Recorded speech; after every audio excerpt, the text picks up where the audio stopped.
ಹೆಣ್ಣಿನಿಂದಲೇ ಹಿಯವು, ಹೆಣ್ಣಿನಿಂದಲೇ ಪರವು, ಹೆಣ್ಣಿನಿಂದಲೇ ಸಕಲ ಸಂಪದವು, ಹೆಣ್ಣೊಲ್ಲದಣ್ಣಗಳು ಯಾರು ಸರ್ವಜ್ಞ. ಶ್ರೀ ಬಸವ ಟಿವಿಯ ಸಮಸ್ತ ಸಹೃದಯ ವೀಕ್ಷಕ ಬಂಧುಗಳಿಗೆ ಶರಣಾರ್ಥಿ. ಅಜ್ಞಾನವನ್ನು ನುಚ್ಚುಗೈದು ಭವಿತವ್ಯಕ್ಕೆ ಬೆಳಕ ಸ್ಫುರಿಸಿ ವರ್ತಮಾನದ ಬದುಕಿಂಗೆ ಗೋಚರ ಅಗೋಚರ ವಿಚಾರಧಾರೆಗಳನ್ನು ನೇಯುವ ಸಂಸ್ಕಾರ ಭರಿತ ಕಾರ್ಯಕ್ರಮವಾದ ಅನುಭವಗೋಷ್ಠಿಗೆ ತಮ್ಮೆಲ್ಲರಿಗೂ ಸ್ವಾಗತ, ಸುಸ್ವಾಗತ. ಪ್ರಿಯ ವೀಕ್ಷಕ ಬಂಧುಗಳೇ, 12ನೇ ಶತಮಾನದ ಅನುಭವ ಮಂಟಪದಲ್ಲಿ ಯಾವ ರೀತಿ ಚರ್ಚೆಗಳು ಅಂದಿನ ಕಾಲಘಟ್ಟದ ತಲ್ಲಣಗಳಿಗೆ ಪರಿಹಾರವನ್ನು ಕಂಡುಕೊಳ್ಳುವ ನಿಟ್ಟಿನಲ್ಲಿ ನಮ್ಮ ಶಿವಶರಣರು ಒಂದು ಚರ್ಚಾಕೂಟವನ್ನು ಏರ್ಪಡಿಸಿ ಅದರ ಒಂದು ಸಂಪದೀಕರಣವನ್ನ ಮಾಡಿಕೊಳ್ತಾ ಇದ್ರು. ಈ ಹಿನ್ನೆಲೆಯಲ್ಲಿ ನಮ್ಮ ಬಸವ ಟಿವಿಯ ಈ ಅನುಭವಗೋಷ್ಠಿ ಕಾರ್ಯಕ್ರಮದಲ್ಲಿ ವರ್ತಮಾನದ ತಲ್ಲಣಗಳಿಗೆ, ಸಮಸ್ಯೆಗಳಿಗೆ ನಾವು ಪರಿಹಾರವನ್ನು ಕಂಡುಕೊಳ್ಳುವ ನಿಟ್ಟಿನಲ್ಲಿ ಸಾಗಿ ಬರ್ತಾ ಇದ್ದೀವಿ.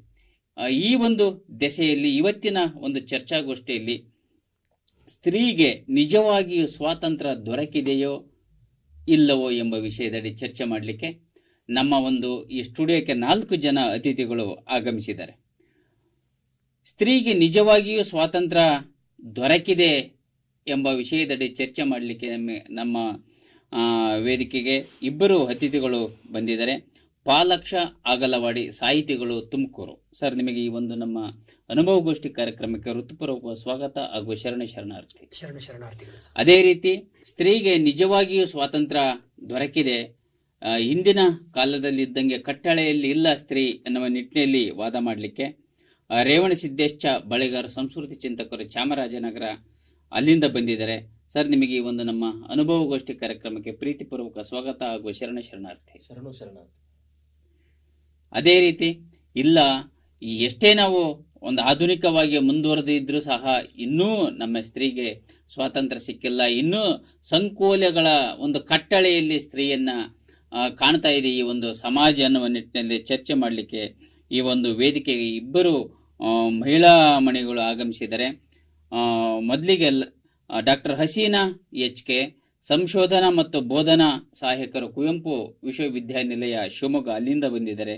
ಮೇಡಮ್, ನಿಮಗೆ ಈ ಒಂದು ನಮ್ಮ ಅನುಭವಗೋಷ್ಠಿ ಕಾರ್ಯಕ್ರಮಕ್ಕೆ ಪ್ರೀತಿಪೂರ್ವಕ ಸ್ವಾಗತ ಹಾಗೂ ಶರಣಾರ್ಥಿ. ಅದೇ ರೀತಿ ಸ್ತ್ರೀಗೆ ನಿಜವಾಗಿ ಇನ್ನೂ ಸ್ವಾತಂತ್ರ್ಯ ದೊರಕಿಲ್ಲ, ಇನ್ನೂ ಸಾಮಾಜಿಕ ಕಟ್ಟಳೆ ಒಳಗಡೆ ಸ್ತ್ರೀ ಇದ್ದಾಳೆ ಎನ್ನುವ ನಿಟ್ಟಿನಲ್ಲಿ ಚರ್ಚೆ ಮಾಡಲಿಕ್ಕೆ ಲತಾಮಣಿ MK, ತುರುವೇಕೆರೆ, ಕವಯಿತ್ರಿ ಹಾಗೂ ಶಿಕ್ಷಕಿ, ತುಮಕೂರು ಜಿಲ್ಲೆಯಿಂದ ಆಗಮಿಸಿದರೆ. ಮೇಡಮ್, ನಿಮಗೆ ಈ ಒಂದು ಕಾರ್ಯಕ್ರಮಕ್ಕೆ ಪ್ರೀತಿಪೂರ್ವಕ ಸ್ವಾಗತ ಹಾಗೂ ಶರಣಾರ್ಥಿ. ಆತ್ಮೀಯ ವೀಕ್ಷಕ ಬಂಧುಗಳೇ, ನಾವು ಸ್ತ್ರೀ ಸಮಾನತೆ ಬಗ್ಗೆ ಯೋಚನೆ ಮಾಡುವ ಮುನ್ನ ನಮ್ಮ ವೈದಿಕ ಪರಂಪರೆಯ ಹಿಂದೆ ಏನಿತ್ತು ಒಂದು ಕಾಲಘಟ್ಟ, ವೈದಿಕ ಪರಂಪರೆಯ ಹಂತದಲ್ಲಿ ಯಾವ ರೀತಿ ಸ್ತ್ರೀಗೆ ಒಂದು ಕಟ್ಟಳೆಯನ್ನ ವಿಧಿಸ್ತು, ಏನು ಮನುಚರಿತೆ ಅಂತ ನಾವು ಕಾಣ್ತಾ ಇದ್ದೀವಿ ಒಂದು ಇತಿಹಾಸದಲ್ಲಿ. ಮನುಚರಿತೆ ಬಂದ ನಂತರ ಮಹಿಳೆಗೆ ಒಂದು ಎಲ್ಲ ಸ್ವಾತಂತ್ರ್ಯವನ್ನು ಕಸಿದುಕೊಂಡ ನಿರ್ಬಂಧವನ್ನು ಹೇರಲಾಗಿತ್ತು. ನಂತರ 12ನೇ ಶತಮಾನದಲ್ಲಿ ವಚನ ಸಾಹಿತ್ಯ, ವಚನ ಚಳುವಳಿ ಬಂದ ನಂತರ ಮತ್ತೆ ಸ್ತ್ರೀ ಪುನರುತ್ಥಾನಗೊಳ್ತಾಳೆ. ಅಲ್ಲಿಗೆ ಮತ್ತೆ ಸ್ತ್ರೀ ಸಮಾನತೆಯನ್ನ ಅಲ್ಲಿ ನಮ್ಮ ಶರಣ ಪರಂಪರೆ ಕಾಣುತ್ತೆ. ಅದರ ತರುವಾಯ ಮತ್ತೆ ಏನೆಲ್ಲ ಕೋಟಲೆಗಳು ಕಂಡು ಬಂದು ಯಾವ ರೀತಿ ಸಂಕಷ್ಟಕ್ಕೆ ಸ್ತ್ರೀ ಆಧುನಿಕವಾಗಿ ವರ್ತಮಾನದಲ್ಲಿ ಪ್ರಸ್ತುತ ಒಂದು ಕಾಲಘಟ್ಟದಲ್ಲಿ ಸಿಲುಕಿದಳೆ ಅನ್ನಲಿಕ್ಕೆ ವಾದ ಮಾಡಲಿಕ್ಕೆ ಮಹಿಳಾ ಮಣಿಗಳು ಬಂದಿದ್ದಾರೆ. ಅದೇ ರೀತಿ ಇಲ್ಲ, ನಾವು ಹಿಂದಿನ ಕಾಲದಲ್ಲಿ ಇದ್ದಂಗಿಲ್ಲ, ಇವತ್ತು ಸಾಕಷ್ಟು ಸಂಪೂರ್ಣ ಸ್ವಾತಂತ್ರ್ಯವನ್ನು ಕೊಟ್ಟಿದ್ದೀವಿ ಅಂತ ವಾದ ಮಾಡಲಿಕ್ಕೆ ನಮಗೆ 2 ಅತಿಥಿಗಳಿದ್ದಾರೆ. ಮೊದಲಿಗೆ ನಾನು ಸ್ತ್ರೀಗೆ ನಿಜವಾಗಿ ಸ್ವಾತಂತ್ರ್ಯ ದೊರಕಿದೆ, ನಾವು ಅದನ್ನು ದೊರಕಿಸಿದ್ದೀವಿ ಅನ್ನುವ ನಿಟ್ಟಿನಲ್ಲಿ ವಾದ ಮಾಡಲಿಕ್ಕೆ ಆಗಮಿಸಿರ್ತಕ್ಕಂಥ ಪಾಲಾಕ್ಷ ಅಗಲಿವಾಡಿ ಹತ್ರ ಅವರಲ್ಲಿ ನಾನು ಹೋಗ್ತಾ ಇದ್ದೀನಿ. ಸರ್, ಹಿಂದಿನ ಒಂದು ಕಾಲಘಟ್ಟದಲ್ಲಿ ನಮ್ಮ ಅಜ್ಜಿ ಮುತ್ತಜ್ಜಿಯರ ಕಾಲದಲ್ಲಿ ಇದ್ದಂಥ ಒಂದು ಸ್ತ್ರೀಗೆ ಯಾವ ರೀತಿ ಸ್ವಾತಂತ್ರ್ಯ ಇತ್ತು, ಈಗ ಯಾವ ರೀತಿಯ ಸ್ವಾತಂತ್ರ್ಯ ಇದೆ, ಯಾವ ರೀತಿ ಕೊಟ್ಟಿದ್ದೀವಿ ಅನ್ನೋದಕ್ಕಿಂತ ನಾವೇನು ಕೊಟ್ಟಿಲ್ಲ, ಅವರು ನಮ್ಮಂಗೆಯ ಯಾವ ರೀತಿ ಒಂದು ಸ್ವಾತಂತ್ರ್ಯ ಇದೆ ಅನ್ನೋದಕ್ಕೆ. ಓಂ ಗುರು ಬಸವಲಿಂಗಾಯ ನಮಃ. ಮೊದಲಿಗೆ ಬಸವ ಟಿವಿಯ ಸಮಸ್ತ ವೀಕ್ಷಕರಿಗೆ ಶರಣಾರ್ಥಿಗಳನ್ನ ಹೇಳ್ತಾ, ಇವತ್ತಿನ ಚರ್ಚಾ ವಿಷಯ ಸ್ತ್ರೀಗೆ ನಿಜವಾಗಿಯೂ ಸ್ವಾತಂತ್ರ್ಯ ದೊರಕಿದೆಯೋ ಅಥವಾ ಇಲ್ಲವೋ ಅನ್ನುವಂಥ ವಿಷಯ. ಈ ವಿಷಯದ ಪರವಾಗಿ ನಾನು ಮಾತನಾಡಲಿದ್ದೇನೆ. ಇವತ್ತು ಸ್ತ್ರೀಗೆ ನಿಜವಾಗಿ ಕೂಡ ಸ್ವಾತಂತ್ರ್ಯ ಸಿಕ್ಕಿದೆ ಅನ್ನೋದಕ್ಕೆ ನಾವು ಇವತ್ತು ನಮ್ಮ ಸ್ಟುಡಿಯೋದಲ್ಲಿ ನಮ್ಮ 2 ಎದುರಾಳಿಗಳು ನಮ್ಮ ಎದುರುಗಡೆ ಕೂತಿರೋದು ಸಾಕ್ಷಿ ಅಂತ ಹೇಳಿ ಮೊದಲಿಗೆ ನಾನು ಹೇಳಲಿಕ್ಕೆ ಬಯಸ್ತೀನಿ. ಅಸನದಿಂದ ಕುದಿದು ವ್ಯಸನದಿಂದ ಬೆಂದು ಅತಿಹಾಸೆಯಿಂದ ಬಳಲಿ ವಿಷಯಕ್ಕೆ ಹರಿವ ಜೀವಿಗಳು ನಿಮ್ಮ ನರಿಯರು ಕಾಲಕಲ್ಪಿತ ಪ್ರಳಯ ಜೀವಿಗಳೆಲ್ಲ ನಿಮ್ಮ ನೆತ್ತ ಬಲ್ಲರಯ್ಯ ಚೆನ್ನಮಲ್ಲಿಕಾರ್ಜುನ ಎನ್ನುವಂತಹ ಅಕ್ಕಮಹಾದೇವಿಯವರ ವಚನವನ್ನ ಸ್ಮರಿಸಿಕೊಳ್ತಾ, ಇವತ್ತು ಅಕ್ಕಮಹಾದೇವಿ ಅಂತಹ ಒಬ್ಬ ಮಹಿಳೆ ನಿಜವಾಗಿ ಕೂಡ ಸ್ವಾತಂತ್ರ್ಯ ಅಂದಿನ ಕಾಲದಿಂದ ಇತ್ತು ಅನ್ನೋದಕ್ಕೆ ಸಾಕ್ಷಿಯಾಗಿ ನಮ್ಮ ಎದುರು ನಿಲ್ತಾರೆ. ಇವತ್ತು ಮಹಿಳೆ ನಿಜವಾಗಿ ಕೂಡ ಎಲ್ಲ ಕ್ಷೇತ್ರದಲ್ಲಿ ಕೂಡ ಸ್ವಾತಂತ್ರ್ಯವನ್ನ ಪಡ್ಕೊಂಡಿದ್ದಾಳೆ. ಕುಟುಂಬದಿಂದ ಹಿಡಿದು ಸಾಮಾಜಿಕ ಸಾರ್ವಜನಿಕ ರಂಗ ಯಾವುದೇ ಕ್ಷೇತ್ರಕ್ಕೆ ಹೋದ್ರೂ ಕೂಡ ಮಹಿಳೆಗೆ ಯಾವುದೇ ನಿರ್ಬಂಧಗಳಿಲ್ಲ, ಯಾವುದೇ ಅಡ್ಡಿಗಳಿಲ್ಲ, ಯಾವುದೇ ಆತಂಕಗಳಿಲ್ಲ. ಏನು ಪುರುಷ ಪ್ರಧಾನ ಸಮಾಜ ಅಂತ ಹೇಳಿ ನಾವು ಭಾವಿಸಿದೀವಿ, ಇದು ಪುರುಷ ಪ್ರಧಾನ ಸಮಾಜ ಅನ್ನೋದಕ್ಕಿಂತ ಇವತ್ತು ಸ್ತ್ರೀ ಪುರುಷ ಪ್ರಧಾನ ಸಮಾಜ. ಅಂದ್ರೆ ಸ್ತ್ರೀಗೂ ಇಲ್ಲಿ ಸ್ವಾತಂತ್ರ್ಯ ಇದೆ, ಪುರುಷನಿಗೂ ಇಲ್ಲೂ ಸ್ವಾತಂತ್ರ್ಯ ಇದೆ ಅನ್ನುವಂಥದ್ದನ್ನು ನಾವಿಲ್ಲಿ ಕಂಡುಕೊಳ್ಬಹುದು. ನೀವು ಯಾವ ಕ್ಷೇತ್ರಕ್ಕಾದ್ರೂ ಹೋಗಿ, ರಾಜಕೀಯ ಕ್ಷೇತ್ರಕ್ಕೆ ಹೋಗಿ, ಆರ್ಥಿಕ ಕ್ಷೇತ್ರಕ್ಕೆ ಹೋಗಿ, ಸಾಮಾಜಿಕ ಕ್ಷೇತ್ರಕ್ಕೆ ಹೋಗಿ, ಸಾಂಸ್ಕೃತಿಕ ಕ್ಷೇತ್ರದಲ್ಲಿ ನೋಡಿ, ಅಥವಾ ವೈಜ್ಞಾನಿಕ ಖಗೋಳ ಕ್ಷೇತ್ರ, ಯಾವ ಕ್ಷೇತ್ರಕ್ಕೆ ಹೋದ್ರೂ ಕೂಡ ಎಲ್ಲ ಕ್ಷೇತ್ರದಲ್ಲಿ ಕೂಡ ಮಹಿಳೆಯರು ಇವತ್ತು ಯಾರಿಗೂ ಕಮ್ಮಿ ಇಲ್ಲದಂತಹ ಸಾಧನೆಗಳನ್ನ ನಾವು ಮಾಡಿರ್ತಕ್ಕಂಥದ್ದನ್ನು ನೋಡ್ತಾ ಇದ್ದೀವಿ. ಹಾಗಾಗಿ ಮಹಿಳೆ ಇವತ್ತು ಎಲ್ಲ ಕ್ಷೇತ್ರಗಳಲ್ಲಿ ಕೂಡ ಸ್ವತಂತ್ರವನ್ನ ಪಡ್ಕೊಂಡಿದ್ದಾಳೆ ಅನ್ನುವಂಥದ್ದು ನನ್ನ ಅಭಿಪ್ರಾಯ. ಸ್ತ್ರೀವಾದಿ ಬೆಲ್ ಹುಕ್ಸ್ ಒಂದು ಮಾತನ್ನು ಹೇಳ್ತಾರೆ, ಸ್ತ್ರೀವಾದ ಪರಿಪೂರ್ಣವಾಗಬೇಕಾದ್ರೆ ಪುರುಷ ವಿಮೋಚನೆಯೂ ಆಗಬೇಕು ಅಂತ. ಸಾಮಾನ್ಯವಾಗಿ ನಮ್ಮ ಎದುರಾಳಿಗಳಲ್ಲಿ ಮಾತಾಡ್ತಕ್ಕಂಥದ್ದು ಏನಂದ್ರೆ ಇದು ಪುರುಷ ಪ್ರಧಾನ ಸಮಾಜ ಅಂತ ಮಾತಾಡ್ಬೋದು ಅಂತ ನಾನಾದ್ರೂ ಭಾವಿಸಿದ್ದೀನಿ. ಆದ್ರೆ ಯಾವ ಸಮಾಜವೂ ಕೂಡ ಪುರುಷ ಪ್ರಧಾನವೂ ಅಲ್ಲ, ಸ್ತ್ರೀ ಪ್ರಧಾನವೂ ಅಲ್ಲ. ಅದು ಸ್ತ್ರೀ ಪುರುಷ ಸರಿಸಮಾನ ಸಮಾಜ ಆಗಿರ್ತದೆ. ಎಲ್ಲ ಒಂದು ಕಡೆ ಈ ಸಮಾಜದಲ್ಲಿ ಪುರುಷನನ್ನ ಹೆಚ್ಚು ಆರೋಪ ಮಾಡ್ತಾ, ಅಂದ್ರೆ ಪುರುಷನಂತೆ ಇರಬೇಕು ಅಂತ. ಮನೆಯಲ್ಲಿ ಯಾವಾಗಲೂ ಕೂಡ ಗಂಡು ಹೆಣ್ಣು ಅನ್ನುವಂತ ಆರೋಪಗಳನ್ನ ನಾವು ಮಾಡ್ತಾ ಹೋಗ್ತೀವಿ. ಗಂಡಿನಂತೆ ಇರಬೇಕು, ಗಂಡುಸ್ತನವನ್ನು ಪ್ರದರ್ಶನ ಮಾಡಬೇಕು ಅಂತ. ಈ ತರದ ಆರೋಪಗಳಿಂದಾಗಿ ಎಲ್ಲ ಒಂದು ಕಡೆ ಸ್ತ್ರೀ ಅಸಮಾನಳಾಗಿದ್ದಾಳೆ ಅನ್ನುವಂಥ ಭಾವನೆ ನಮ್ಮಲ್ಲಿ ಬರುತ್ತೆ ಹೊರತು ನಿಜವಾಗಿ ಕೂಡ ಸ್ತ್ರೀ ಇವತ್ತು ಎಲ್ಲ ಕ್ಷೇತ್ರಗಳಲ್ಲಿ ಸಮಾನಳಾಗಿದ್ದಾಳೆ, ಸ್ವತಂತ್ರವನ್ನು ಅನುಭವಿಸ್ತಾ ಇದ್ದಾಳೆ ಅನ್ನೋದಕ್ಕೆ ನಮಗೆ ಹಲವಾರು ಉದಾಹರಣೆಗಳು ಸಿಗ್ತವೆ. ಇವತ್ತು ನಮ್ಮ ಮಹಿಳಾ ರಾಷ್ಟ್ರಪತಿಗಳಾಗಿದ್ದಂತಹ ಪ್ರತಿಭಾದೇವಿ ಸಿಂಗ್ ಪಾಟೀಲ್ ಅವರನ್ನ ನಾವು ನೆನಪಿಸ್ಕೊಳ್ಬಹುದು. ಸುಷ್ಮಾ ಸ್ವರಾಜ್ದಂತಹ ವಿದೇಶಾಂಗ ಮಹಿಳೆ ಆಗಿದ್ದಂತಹ ಸುಷ್ಮಾ ಸ್ವರಾಜ್ ಅವರನ್ನ ನೆನಪಿಸ್ಕೊಳ್ಬಹುದು. ಕಲ್ಪನಾ ಚಾವ್ಲಾ ಅವರು ಇವತ್ತು ಬಹಳಷ್ಟು ಸಾಧನೆಯನ್ನು ಮಾಡಿದಂತಹ ಒಬ್ಬ ಮಹಿಳಾ, ಒಬ್ಬ ಖಗೋಳ ವಿಜ್ಞಾನಿ ಮತ್ತು ವಿಜ್ಞಾನಿ, ಅಂತಹವ್ರನ್ನ ನಾವಿವತ್ತು ಸ್ಮರಿಸ್ಕೊಳ್ಬಹುದು. ಇವತ್ತು ಎಲ್ಲ ಕ್ಷೇತ್ರದಲ್ಲಿ ಕೂಡ ಮಹಿಳೆಗೆ ಸ್ವಾತಂತ್ರ್ಯ ಇದೆ. ಇವತ್ತು ಶಿಕ್ಷಣದ ವಿಚಾರಕ್ಕೆ ಬಂದಾಗ ಇವತ್ತು ಮಹಿಳೆ ಇಚ್ಛೆ ಪಟ್ಟಂತಹ ಶಿಕ್ಷಣವನ್ನ ಪಡಿಬಹುದು. ಇವತ್ತು ಕುಟುಂಬದಲ್ಲಿ ಪೋಷಕರು, ತಾಯಿ ಇರ್ಬೋದು, ತಂದೆ ಇರ್ಬೋದು, ಮಹಿಳಾ ಶಿಕ್ಷಣಕ್ಕೆ ಹೆಚ್ಚು ಉತ್ತೇಜನವನ್ನ ಕೊಡ್ತಾ ಇರತಕ್ಕಂಥದ್ದು ನಾವು ನೋಡ್ತಾ ಇದೀವಿ. ಆ ಶಿಕ್ಷಣ ಕ್ಷೇತ್ರದಲ್ಲಿ ಯಾವುದೇ ನಿರ್ಬಂಧಗಳಿಲ್ಲದೆ ಇವತ್ತು ಮಹಿಳೆ ಕಲಿತಾ ಇದ್ದಾಳೆ. ಪುರುಷರಿಗಿಂತ ಹೆಚ್ಚಿನ ಮಟ್ಟಿಗೆ ಎಲ್ಲೋ ಒಂದ್ ಕಡೆ ಪುರುಷ ಕೂಡ ಅಧ್ಯಯನವನ್ನು ಮಧ್ಯದಲ್ಲಿ ನಿಲ್ಲಿಸಬೇಕಾದಂತ ಸಂಗತಿ ಬರುತ್ತೆ. ಯಾಕಂತಂದ್ರೆ ಕುಟುಂಬದ ಹೊರೆ ಇನ್ನೊಂದು. ಆದ್ರೆ ಮಹಿಳೆಗೆ ಇವತ್ತು ಕುಟುಂಬ ಶಿಕ್ಷಣಕ್ಕೆ ಎಷ್ಟು ಕಾಳಜಿಯನ್ನು ಮಾಡ್ತಾ ಇದೆ ಅಂತಂದ್ರೆ ಗಂಡು ಮಕ್ಕಳಿಗಿಂತ ಹೆಣ್ಣು ಮಕ್ಕಳಿಗೆ ಹೆಚ್ಚಿನ ಶಿಕ್ಷಣದ ವಿಚಾರದಲ್ಲಿ ಕಾಳಜಿಯನ್ನು ಮಾಡ್ತಾ ಇದೆ. ಹಾಗಾಗಿ ಶೈಕ್ಷಣಿಕವಾಗಿ ಕೂಡ ಇವತ್ತು ಮಹಿಳೆ ಬಹಳಷ್ಟು ಸಬಲಳಾಗಿದ್ದಾಳೆ. ಇನ್ನು ನಿರ್ಧಾರದ ವಿಚಾರಕ್ಕೆ ಬಂದ್ರೆ ಇವತ್ತು ಕುಟುಂಬ ಪುರುಷ ಯಜಮಾನಿಕೆಯನ್ನ ಮಾಡ್ತಾ ಇದ್ದಾನೆ ಅಂತ ನಮ್ಗನ್ಸುತ್ತೆ. ವಾಸ್ತವಿಕವಾಗಿ ನಿಜವಾದ ಯಜಮಾನಿಕೆ ತಾಯಿಯ ಕೈಯಲ್ಲಿ ಕೇಂದ್ರೀಕೃತವಾಗಿದೆ, ಹೆಣ್ಣಿನ ಕೈಯಲ್ಲಿ ಕೇಂದ್ರೀಕೃತವಾಗಿದೆ. ಕುಟುಂಬದಲ್ಲಿ ಯಾವುದೇ ನಿರ್ಧಾರ ತಗೋಬೇಕು ಅಂದ್ರೂ ಕೂಡ ಬಹುತೇಕ ಹೆಣ್ಣಿನ ನಿರ್ಧಾರ ಕೂಡ ಬಹಳಷ್ಟು ಮುಖ್ಯವಾಗಿದೆ. ಹಾಗಾಗಿ ನಿರ್ಧಾರ ತೆಗೆದುಕೊಳ್ತಕ್ಕಂಥ ಸ್ವಾತಂತ್ರ್ಯದಲ್ಲೂ ಕೂಡ ಇವತ್ತು ಮಹಿಳೆ ಬಹಳಷ್ಟು ಪ್ರಬಲಳಾಗಿದ್ದಾಳೆ. ಹಾಗೇನೆ ಇವತ್ತು ಅಭಿವ್ಯಕ್ತಿ ಸ್ವಾತಂತ್ರ್ಯ ನೀವು ನೋಡ್ಬೋದು. ಇವತ್ತು ಹೆಣ್ಮಕ್ಳು ಎಷ್ಟರ ಮಟ್ಟಿಗೆ ಅಭಿವ್ಯಕ್ತಿ ಸ್ವಾತಂತ್ರ್ಯವನ್ನ ಹೊಂದಿದ್ದಾರೆ ಅಂತಂದ್ರೆ ಇವತ್ತು ನಗರದ ಹೆಣ್ಣುಮಕ್ಳಾಗ್ಲಿ, ಗ್ರಾಮೀಣ ಹೆಣ್ಣುಮಕ್ಳಾಗ್ಲಿ, ಎಲ್ಲ ಹೆಣ್ಣು ಮಕ್ಕಳು ಕೂಡ ತಮ್ಮ ವಿಚಾರಗಳನ್ನ, ತಮ್ಮ ಅಭಿಪ್ರಾಯಗಳನ್ನ ಮುಕ್ತವಾಗಿ ಹಂಚಿಕೊಳ್ಳುವಂತಹ ಅಭಿವ್ಯಕ್ತ ಸ್ವಾತಂತ್ರ್ಯ ಕೂಡ ಇವತ್ತು ಮಹಿಳೆಗೆ ಇದೆ. ಸಿಕ್ಕಿದೆ ಅನ್ನೋದಕ್ಕಿಂತ ಅದು ಆಕೆ ಅದನ್ನ ಇರುವಂತಹ ಸ್ವಾತಂತ್ರ್ಯವನ್ನ ಆಕೆ ಅನುಭವಿಸ್ತಾ ಇದ್ದಾಳೆ ಅನ್ನುವಂಥದ್ದನ್ನ ನಾವು ಕಾಣ್ಬೋದು. ಮತ್ತೆ ಆರ್ಥಿಕವಾಗಿ ನೋಡಿದಾಗ ಇವತ್ತು ಎಲ್ಲ ಕ್ಷೇತ್ರಗಳಲ್ಲಿ, ಅಂದ್ರೆ ಉದ್ಯೋಗದಲ್ಲಿ ಇರ್ಬೋದು ಅಥವಾ ಉದ್ಯಮದಲ್ಲಿರ್ಬೋದು, ಎಲ್ಲ ಕ್ಷೇತ್ರದಲ್ಲೂ ಕೂಡ ಮಹಿಳೆ ಒಂದು ಕ್ರಾಂತಿಯನ್ನ ಇವತ್ತು ಮಾಡಿದ್ದಾಳೆ. ಮಹಿಳೆ ಸಂಪೂರ್ಣವಾದಂತಹ ಸ್ವಾತಂತ್ರ್ಯವನ್ನ ಪಡೆದಿದ್ದಾಳೆ, ಅನುಭವಿಸ್ತಾ ಇದ್ದಾಳೆ. ಹಾಗಾಗಿ ಮಹಿಳೆಗೆ ಇವತ್ತು ನಿಜವಾಗಿ ಕೂಡ ಸ್ವಾತಂತ್ರ್ಯ ಸಿಕ್ಕಿದೆ ಎನ್ನುವಂತಹ ಅಭಿಪ್ರಾಯವನ್ನ ಹೇಳ್ತಾ, ಹಾಗೆ ಮನು ಒಂದು ಮಾತನ್ನು ಹೇಳ್ತಾನೆ, ಯತ್ರ ನಾರ್ಯಸ್ತು ಪೂಜ್ಯಂತೆ ತತ್ರ ದೇವತಾ ಅಂತ ಹೇಳಿ. ಅಂದ್ರೆ ಎಲ್ಲಿ ಸ್ತ್ರೀಯರು ಗೌರವಿಸಲ್ಪಡ್ತಾರೋ ಅಲ್ಲಿ ದೇವತೆಗಳು ಪ್ರಸನ್ನರಾಗ್ತಾರೆ ಅಂತ ಹೇಳಿ ಆ ಮಾತನ್ನ ಅಕ್ಷರಶಃ ಇವತ್ತಿನ ಸಮಾಜ ಫಾಲೋ ಮಾಡ್ತಾ ಇದೆ. ಇವತ್ತು ಸ್ತ್ರೀಯರು ಸ್ವಾತಂತ್ರ್ಯವನ್ನು ಅನುಭವಿಸ್ತಾ ಇದ್ದಾರೆ. ಸ್ವಾತಂತ್ರ್ಯವನ್ನು ಕೊಡ್ಲಿಕ್ಕೆ ಪುರುಷ ಯಾರು ಅಲ್ಲ, ಆ ಇರುವ ಸ್ವಾತಂತ್ರ್ಯವನ್ನು ಸ್ತ್ರೀ ಅನುಭವಿಸ್ತಾ ಇದ್ದಾಳೆ ಅನ್ನುವಂಥ ಅಭಿಪ್ರಾಯವನ್ನು ಮಂಡಿಸ್ತಾ ಇದ್ದೀನಿ. ಮೇಡಮ್, ಒಳ್ಳೊಳ್ಳೆ ಪಾಯಿಂಟ್ಸ್ಗಳನ್ನ ಹೇಳಿದ್ರು ಅವರು. ಸಮಾನತೆ ಕೊಟ್ಟಿದ್ದೀವಿ ಅನ್ನೋದಕ್ಕೆ ಇಲ್ಲಿ ಕೊಡ್ಲಿಕ್ಕೆ ತಗೊಳ್ಳಿಕ್ಕೆ ವ್ಯವಹಾರ ಅಲ್ಲ. ಇದು ಒಂದು ಮಾನವರಾಗಿ ನಾವು ಹುಟ್ಟಿದ ಮೇಲೆ ಸರ್ವ ಸಮತೆಯ ಬಾಳು ಎಲ್ಲರಿಗೂ ಸಲ್ಲಬೇಕು ಅಂತ ಒಂದು. ಇಬ್ರು ರಾಷ್ಟ್ರಪತಿಯವರು ನಮ್ಮ ಭಾರತದಲ್ಲಿ ಮಹಿಳೆಯರಾಗಿದ್ರು. ಮೊದಲು ಪ್ರತಿಭಾ ಪಾಟೀಲ್ ಇದ್ರು, ಈಗ ನಮ್ಮ ದ್ರೌಪದಿ ಮುರ್ಮು ಅವರು, ಸನ್ಮಾನ್ಯ ದ್ರೌಪದಿ ಮುರ್ಮು ಅವರು ಈಗ ಪ್ರಸಕ್ತ ರಾಷ್ಟ್ರಪತಿ. ಮತ್ತೆ ಇಂದಿರಾ ಗಾಂಧಿ ಅಂತವರು ಪ್ರಧಾನಮಂತ್ರಿ ಆಗಿದ್ದು, ಇಡೀ ಶ್ರೀಲಂಕಾವನ್ನ ಸಿರಿಮಾವೋ ಬಂಡಾರ ನಾಯಕಿ, ಪ್ರಪಂಚದ ಮೊಟ್ಟ ಮೊದಲ ಮಹಿಳಾ ಪ್ರಧಾನಿಯವರು. ಇಡೀ ಶ್ರೀಲಂಕಾವನ್ನ ಆ ಒಂದು ಸಂಕಷ್ಟ ಸ್ಥಿತಿಯಲ್ಲಿ ಕಟ್ಟಿದಂತ ಕೀರ್ತಿ ಅವರಿಗೆ ಸಲ್ಲುತ್ತೆ. ಅಲ್ಲಿ ಅದೇ ರೀತಿ ಇಲ್ಲಿ ನಮ್ಮ ಭಾರತದಲ್ಲಿ ಇಂದಿರಾ ಗಾಂಧಿ ಅವರು ಭಾರತವನ್ನ ಕಟ್ಟಿದ್ದನ್ನು ಕಂಡಿದ್ದೆ. ಮಹಿಳೆಯರ ಕೈ ಕೊಟ್ರೆ ಏನೆಲ್ಲಾದ್ರೂ ಮಾಡ್ತಾರೆ. ಒಂದು ಮಾತನ್ನ ನಾನು ಪಾಲಕ್ ಸರ್ ಹೇಳಿದ್ದನ್ನ ಒಪ್ಪಿಗೆ ಐತಿ. ಯಾವುದೇ ಅಂತಂದ್ರೆ ಇವತ್ತಿನ ಒಂದು ಸಂದರ್ಭದಲ್ಲಿ ಕುಟುಂಬದಲ್ಲಿ ಮೇರು ಡಿಸಿಷನ್ ತಗೊಳ್ಳುವಾಗ ಎಂಥ ಹುದ್ದೆಯಲ್ಲಿದ್ದರೂ ಸಹ ಹೆಂಡತಿದು ಪ್ರಮುಖವಾಗಿರುತ್ತೆ. ಅನ್ಕೊಳ್ಳೇಬೇಕು. ಯಾಕೆ ಅಂತಂತಂದ್ರೆ ಒಂದು ರೀತಿಯ ಪ್ರಾಬಲ್ಯ ಅಂತ ಅಲ್ಲ, ಒಂದು ಒಳ್ಳೆ ಆಲೋಚನೆ ಮಾಡಿರ್ತಾರೆ ಅಂತ ಒಂದು ದಿಸೆಯಲ್ಲಿ. ಆದಾಗ್ಯೂ ಈಗ ಏನು ಅವರು ಸ್ವತಂತ್ರ ಕೊಟ್ಟಿದ್ದೀವಿ, ಅದು ಕೊಟ್ಟಿದೆ, ಈ ಸರಿ ಸಮಾನವಾಗಿದೆ ಅಂತಂದು ಮನುಸ್ಮೃತಿದ ಒಂದು ವ್ಯಾಖ್ಯಾನವನ್ನ ಮಾಡಿದ್ರು. ಯತ್ರ ನಾರ್ಯಸ್ತ ಪೂಜ್ಯಂತೆ ರಮಂತೆ ತತ್ರ ದೇವತಃ. ಅಂದ್ರೆ ಎಲ್ಲಿ ನಾರಿ ಪೂಜಿಸಲ್ಪಡುತ್ತಾಳೋ ಅಲ್ಲಿ ದೇವತೆಗಳು ನೆಲೆಸಿರುತ್ತಾರೆ ಅನ್ನುವ ನಿಟ್ಟಿನಲ್ಲಿ ಈ ರೀತಿ ಮನು ಪರಂಪರೆಯನ್ನು ನೋಡಿದಾಗ ಮನುನೇ ಹಿಂಗ್ ಹೇಳಿದಂತನು ಶಿಕ್ಷಣದಿಂದ ಮಹಿಳೆಯನ್ನು ದೂರ ಇಡಿ ಅಂತ ಮನುನೇ ಹೇಳ್ತಾನೆ. 4 ಗೋಡೆಗಳ ಮಧ್ಯೆ ಇಡ್ರಿ ಅಂತ ಮನುನೇ ಹೇಳ್ತಾನೆ. ಪೂಜೆ ಮಾಡ್ರಿ ಅಂತದ್ದು ಮನುನೇ. ಎಲ್ಲಿ ಪೂಜೆ ಮಾಡಿ ಮನೆಯೊಳಗೆ ಇಟ್ಕೊಳ್ಳಿ, ಮನೆಯಿಂದ ಹೊರಗೆ ಕಳಿಸ್ಬೇಡಿ ಅಂದ್ಬಿಟ್ಟ ಮನು. ಆ ಮನುಚರಿತೆ ಓದಿದ್ನೆಂದ್ರೆ ಇವರೆಲ್ಲರೂ ಸ್ಟ್ರೈಕ್ ಮಾಡಬೇಕು ಇವತ್ತು ಅಂತ ಒಂದು ಗ್ರಂಥ ಅದು. ಇದರ ಹೊರತಾಗಿ ಇವತ್ತು ಇನ್ನೂ ಮಹಿಳೆಗೆ ಯಾವ ರೀತಿ ಶೋಷಣೆ ಆಗ್ತಾ ಇದೆ.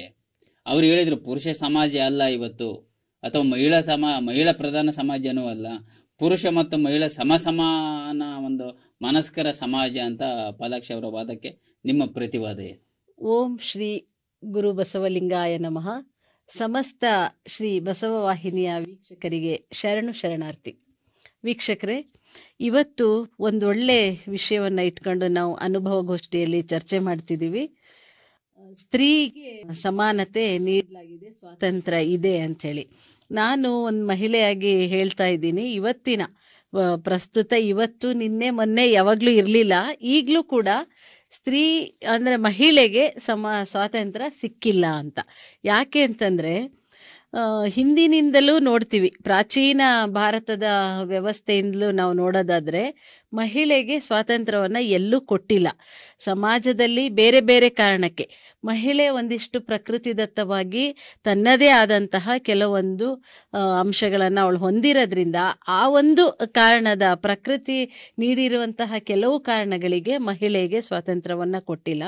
ಎರಡನೇದು, ಮಹಿಳೆಯರಿಗೆ ಹೇಳೋದು ಹೇಗೆ ಪುರುಷರು, ನಾವು ಸಂಪೂರ್ಣ ಸ್ವಾತಂತ್ರ್ಯ ಕೊಟ್ಟಿದ್ದೀವಿ, ನಮ್ಮನೇಲಿ ನನ್ನ ಹೆಂಡತಿದೇ ಡಿಸಿಷನು, ನಮ್ಮ ಅಮ್ಮಂದೇ ಡಿಸಿಷನು ಅಂತ. ಆದರೂ ಡಿಸಿಷನ್ ಅಂತ ಹೇಳ್ತಾರೆ, ಆದರೆ ಅಲ್ಲಿ ಯಾವುದೇ ನಮ್ಮ ಡಿಸಿಷನ್ನು ಇರಲ್ಲ. ಇನ್ನೊಂದೇನಂತಂದರೆ, ಸರ್ ಹೇಳಿದರು, ನಾವು ರಾಜಕೀಯವಾಗಿ, ಶೈಕ್ಷಣಿಕವಾಗಿ, ಸಾಮಾಜಿಕವಾಗಿ, ಆರ್ಥಿಕವಾಗಿ ಇವತ್ತು ಸಬಲರಾಗಿದ್ದಾರೆ ಅವರು, ನಾವೆಲ್ಲದೂ ಅವ್ರಿಗೆ ಕೊಟ್ಟಿದ್ದೀವಿ ಅಂತ. ರಾಜಕೀಯವಾಗಿ 33% ರಿಸರ್ವೇಷನ್ ಕೊಟ್ಟರು. ಮೊದಲಿಗೆ ಗ್ರಾಮ ಪಂಚಾಯತಿ ಮೆಂಬರ್ಸ್ ಇದ್ರು ನಮ್ಮೂರಲ್ಲಿ, ಅಲ್ಲೆಲ್ಲ ಅಧ್ಯಕ್ಷರು ಹೆಣ್ಮಕ್ಳೇ ಆಗಬೇಕು ಅಂಥೇಳಿ ಅಧ್ಯಕ್ಷರೆಲ್ಲ ಹೆಣ್ಮಕ್ಳಾದರು ಅವರು ಮೀಸಲಾತಿ ಆಧಾರದ ಮೇಲೆ. ಮೀಟಿಂಗಿಗೆಲ್ಲ ಬಂದಾಗ ಹಿಂದ್ಗಡೆ ಗಂಡಸರು, ಅವ್ರ ಮನೆಯವರು, ಅವ್ರ ಅಣ್ಣಂದ್ರು, ಅವರೆಲ್ಲ ಕಿಟಕಿಲ್ ನಿಲ್ಲವರು. ಇವ್ರು ಏನೇ ಡಿಸಿಷನ್ ಕೊಡ್ಬೇಕಾದ್ರೆ ಹಿಂಗ್ ತಿರ್ಗಿ ನೋಡ್ಬೇಕಿತ್ತು.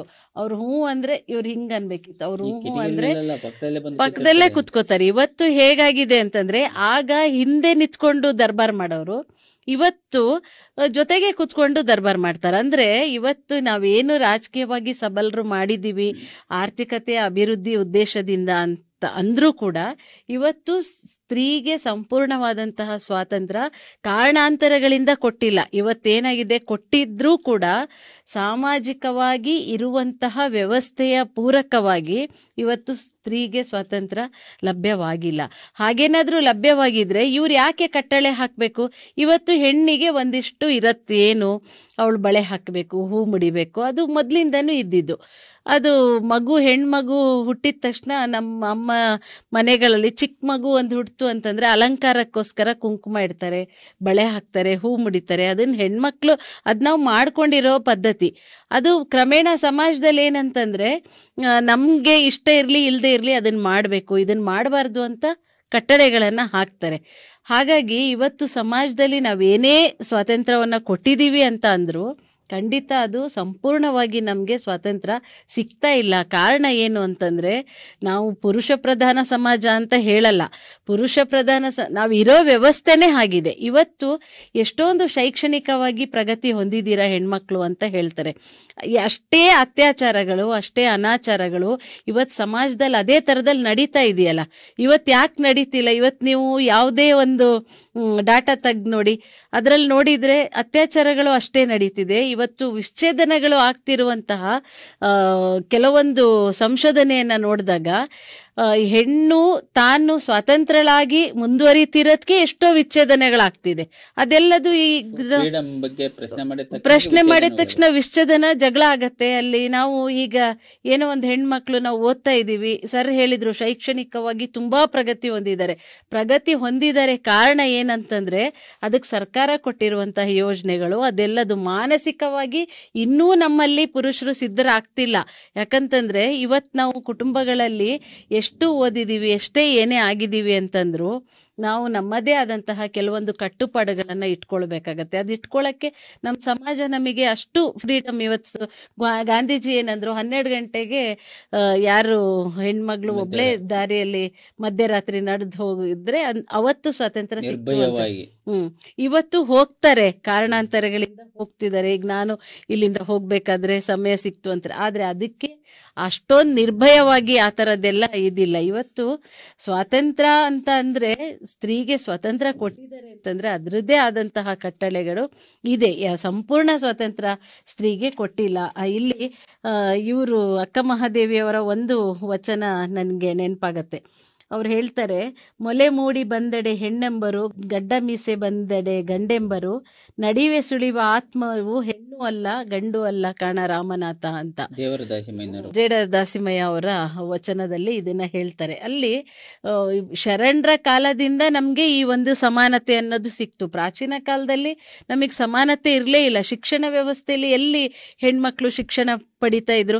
18-19ನೇ ಶತಮಾನದಲ್ಲಿ ನಾವು ಸಾಮಾಜಿಕ ಧಾರ್ಮಿಕ ಚಳುವಳಿಯಲ್ಲಿ ಶೈಕ್ಷಣಿಕ ಪ್ರಗತಿಗೋಸ್ಕರನೇ ಎಲ್ಲ ದಾರ್ಶನಿಕರು, ಚಿಂತಕರು ಇವರೆಲ್ಲರೂ ಬಂದಿದ್ದು. ಸಾಮಾಜಿಕ ಚಳುವಳಿಗಾರರೆಲ್ಲ ಬರಕ್ಕೆ ಕಾರಣ ಆಗಿದ್ದೆ ಈ ತರಹದ ಸ್ತ್ರೀಗೆ ಸ್ವಾತಂತ್ರ್ಯ ಇಲ್ಲ, ಸಮಾನತೆ ಇಲ್ಲ, ಸಮಾಜದಲ್ಲಿ ಅಸಮಾನತೆ ಇದೆ, ಲಿಂಗ ತಾರತಮ್ಯತೆ ಇದೆ ಅನ್ನೋ ಕಾರಣಕ್ಕೆ.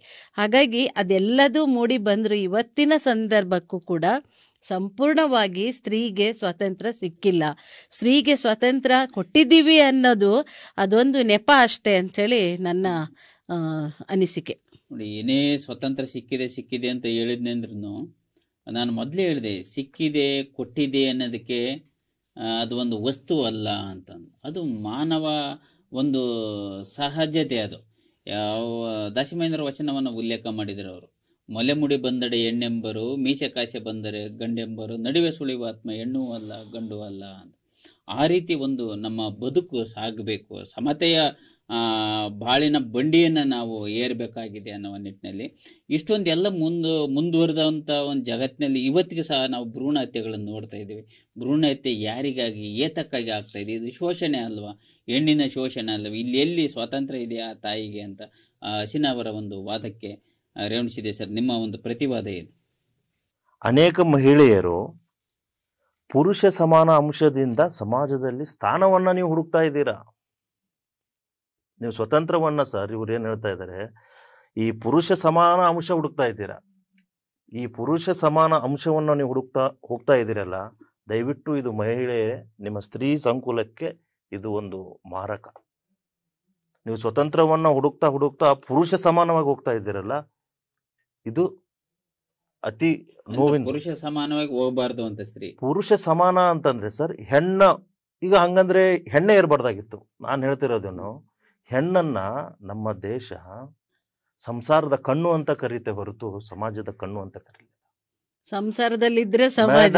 ಅದೇನೆ ಹೇಳೋದು ಮೇಡಮ್, ನಮ್ಮ ದೇಶ ಪೂಜನೀಯ ಸ್ಥಾನ ಕೊಟ್ಟಿದೆ ಹೆಣ್ಣಿಗೆ. ನಾವು ಹೆಣ್ಣನ್ನ ಅಳಗಳಿತಾ ಇಲ್ಲ, ಹೆಣ್ಣನ್ನ ಮಾತೆ ಅಂತ ಕೈ ಮುಗಿತೀವಿ. ಪೂಜನೀಯ ಸ್ಥಾನ ಕೊಟ್ಟು ರೂಮಲ್ಲಿ ಕೂರಿಸಿದ್ರಿ ನಾಲ್ಕೋಡೆ ಒಳಗಡೆ ಅಂತ. ಅದನ್ನ ನಾನು ಮುಂದೆ ಮಾತನಾಡ್ತೇನೆ ಸರ್. ಅದನ್ನ ಪೂಜನೀಯ ಸ್ಥಾನ ಕೊಟ್ವಿ ಹೆಣ್ಣಿಗೆ. ಆ ಹೆಣ್ಣು ಏನ್ ಮಾಡ್ತು, ಗಂಡ ನೀ ಏನ್ ಮಾಡ್ತೀನಿ ನಾನು ಅದನ್ನ ಮಾಡ್ತೀನಿ ಅಂತ ಬರತ್ತೆ. ಅದು ನಮಗೆ ನೋವಾಗ್ತಾ ಇರೋದು. ಹೆಣ್ಣಿಗೆ ಏನು ಸ್ವತಂತ್ರ ಬೇಡ ಮಾಡ್ಬಾರ್ದು ಅಂತ ಅಂತ. ಹೇಳ್ತಾ ಇಲ್ಲ. ಹೆಣ್ಣಿಗೆ ನಾನು ಸ್ವತಂತ್ರ ಬೇಡ ಅಂತ ಹೇಳ್ತಾ ಇಲ್ಲ, ಸ್ವತಂತ್ರನೇ ತಗೊಳ್ಳಿ. ಆದ್ರೆ ನೀವು ಪುರುಷ ಸಮಾನ ಅಂಶ ಏನು ಹುಡುಕೊಂಡಿದ್ದೀರಲ್ಲ ಅದು ನಮ್ಮ ದೇಶದಲ್ಲ ಸರ್ ಸಂಸ್ಕೃತಿ. ಅಂದ್ರೆ ಅವ್ರು ಹೇಳ್ತಾ ಇರೋದು ಏನಂದ್ರೆ ಹೆಣ್ಣು ಮತ್ತೆ ಗಂಡುವಿನ ನಡುವೆ ಜೈವಿಕ ಭಿನ್ನತೆ ಇದೆ, ಲಿಂಗ ಭಿನ್ನತೆ ಇದೆ. ಕೆಲವೊಂದು ಕೆಲಸಗಳನ್ನ ಹೆಣ್ಣಿಗೆ ಮಾಡಕ್ಕಾಗಲ್ಲ.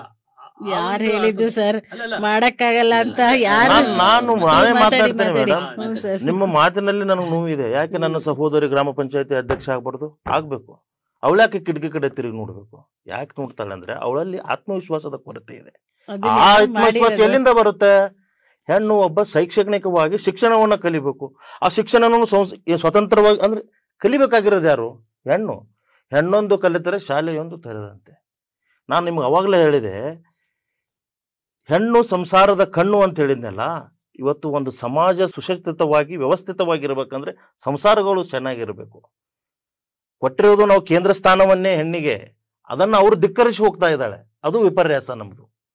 ಈಗ ಏನಾಗಿಬಿಟ್ಟಿದೆ, ಈ ಅಂಶ ನಮ್ಮ ದೇಶದ್ದಲ್ಲ, ಇವನ್ನ ನಾವು ಪಾಶ್ಚಾತ್ಯ ರಾಷ್ಟ್ರಗಳಿಂದ ಎರವಲು ಪಡ್ಕೊಳ್ತಾ ಇದ್ದೇವೆ.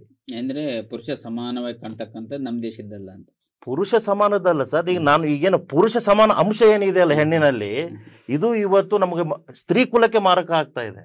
ಈಗ ಪ್ರಾಚೀನ ಕಾಲದ್ದೇ ಮಾತಾಡಬೇಕು ಅಂತಂದ್ರೆ, ಹಿಂದಿನ ಮಹಿಳೆಯರು ಕಿತ್ತೂರಾಣಿ ಚೆನ್ನಮ್ಮ ಸ್ವತಂತ್ರ ಹೋರಾಟಕ್ಕೆ ಏನಾದ್ರು ಅರ್ಜಿ ಹಾಕೊಂಡು ಬಂದಿದ್ರ? ಯಾರನ್ನಾದ್ರೂ ಪುರುಷರನ್ನ ಕೇಳಿದ್ರ? ಇಲ್ಲ. ಯಾರಾದ್ರೂ ಪುರುಷರು ಅವ್ರಿಗೆ ಏನಾದ್ರು ಆಹ್ವಾನ ಪತ್ರಿಕೆ ಕೊಟ್ಟಿದ್ರ ಆ ಮಾತೆಗೆ? ಇಲ್ಲ. ನಿಮಗೆ ಯಾವಾಗಲೂ ಇದೆ, ಪುರುಷನಿಗೂ ಹೇಗಿದೆ ಹಾಗೆ ಇದೆ, ಸ್ವತಂತ್ರ ನಿಮಗೂ ಇದೆ. ಅದನ್ನ ನಾವು ಯಾವ ರೀತಿ ಉಪಯೋಗ ಮಾಡ್ಕೋತಾ ಇದ್ದೀವಿ? ನಾ ಹೇಳಿದ್ನಲ್ಲ ಸರ್, ಪುರುಷ ಸಮಾನ ಅಂಶ ಅಂತ. ಗಂಡಿಂಗೆ ಹೋಲಿಸ್ಕೊಂಡು ಹೆಣ್ಣಿಂಗೆ ಹೋದ್ರೆ ಸಂಸಾರದ ಕಣ್ಣು ಸಮಾಜದಲ್ಲಿ ಏನಾಗ್ತಾ ಇದೆ ಪರಿಸ್ಥಿತಿ. ಇವತ್ತು ಹೆಣ್ಣು ಆ ಪೂಜನೀಯ ಆ ಮಾತೆ ಅಂತ ಕೈ ಮುಗಿತೀವಿ. ಇನ್ನು ಅದನ್ನ ನೀವು ಮಿಗಿಲಾಗಿ ಅದರಲ್ಲೇ ಏನಾದರೂ ಮಾತನಾಡಿದ್ರೆ ಆ ಮನುಷ್ಯನ ಭಾವನೆಗಳೇನೆ ಕೆರಳಿಸ್ದಂಗೆ ಆಗುತ್ತೆ.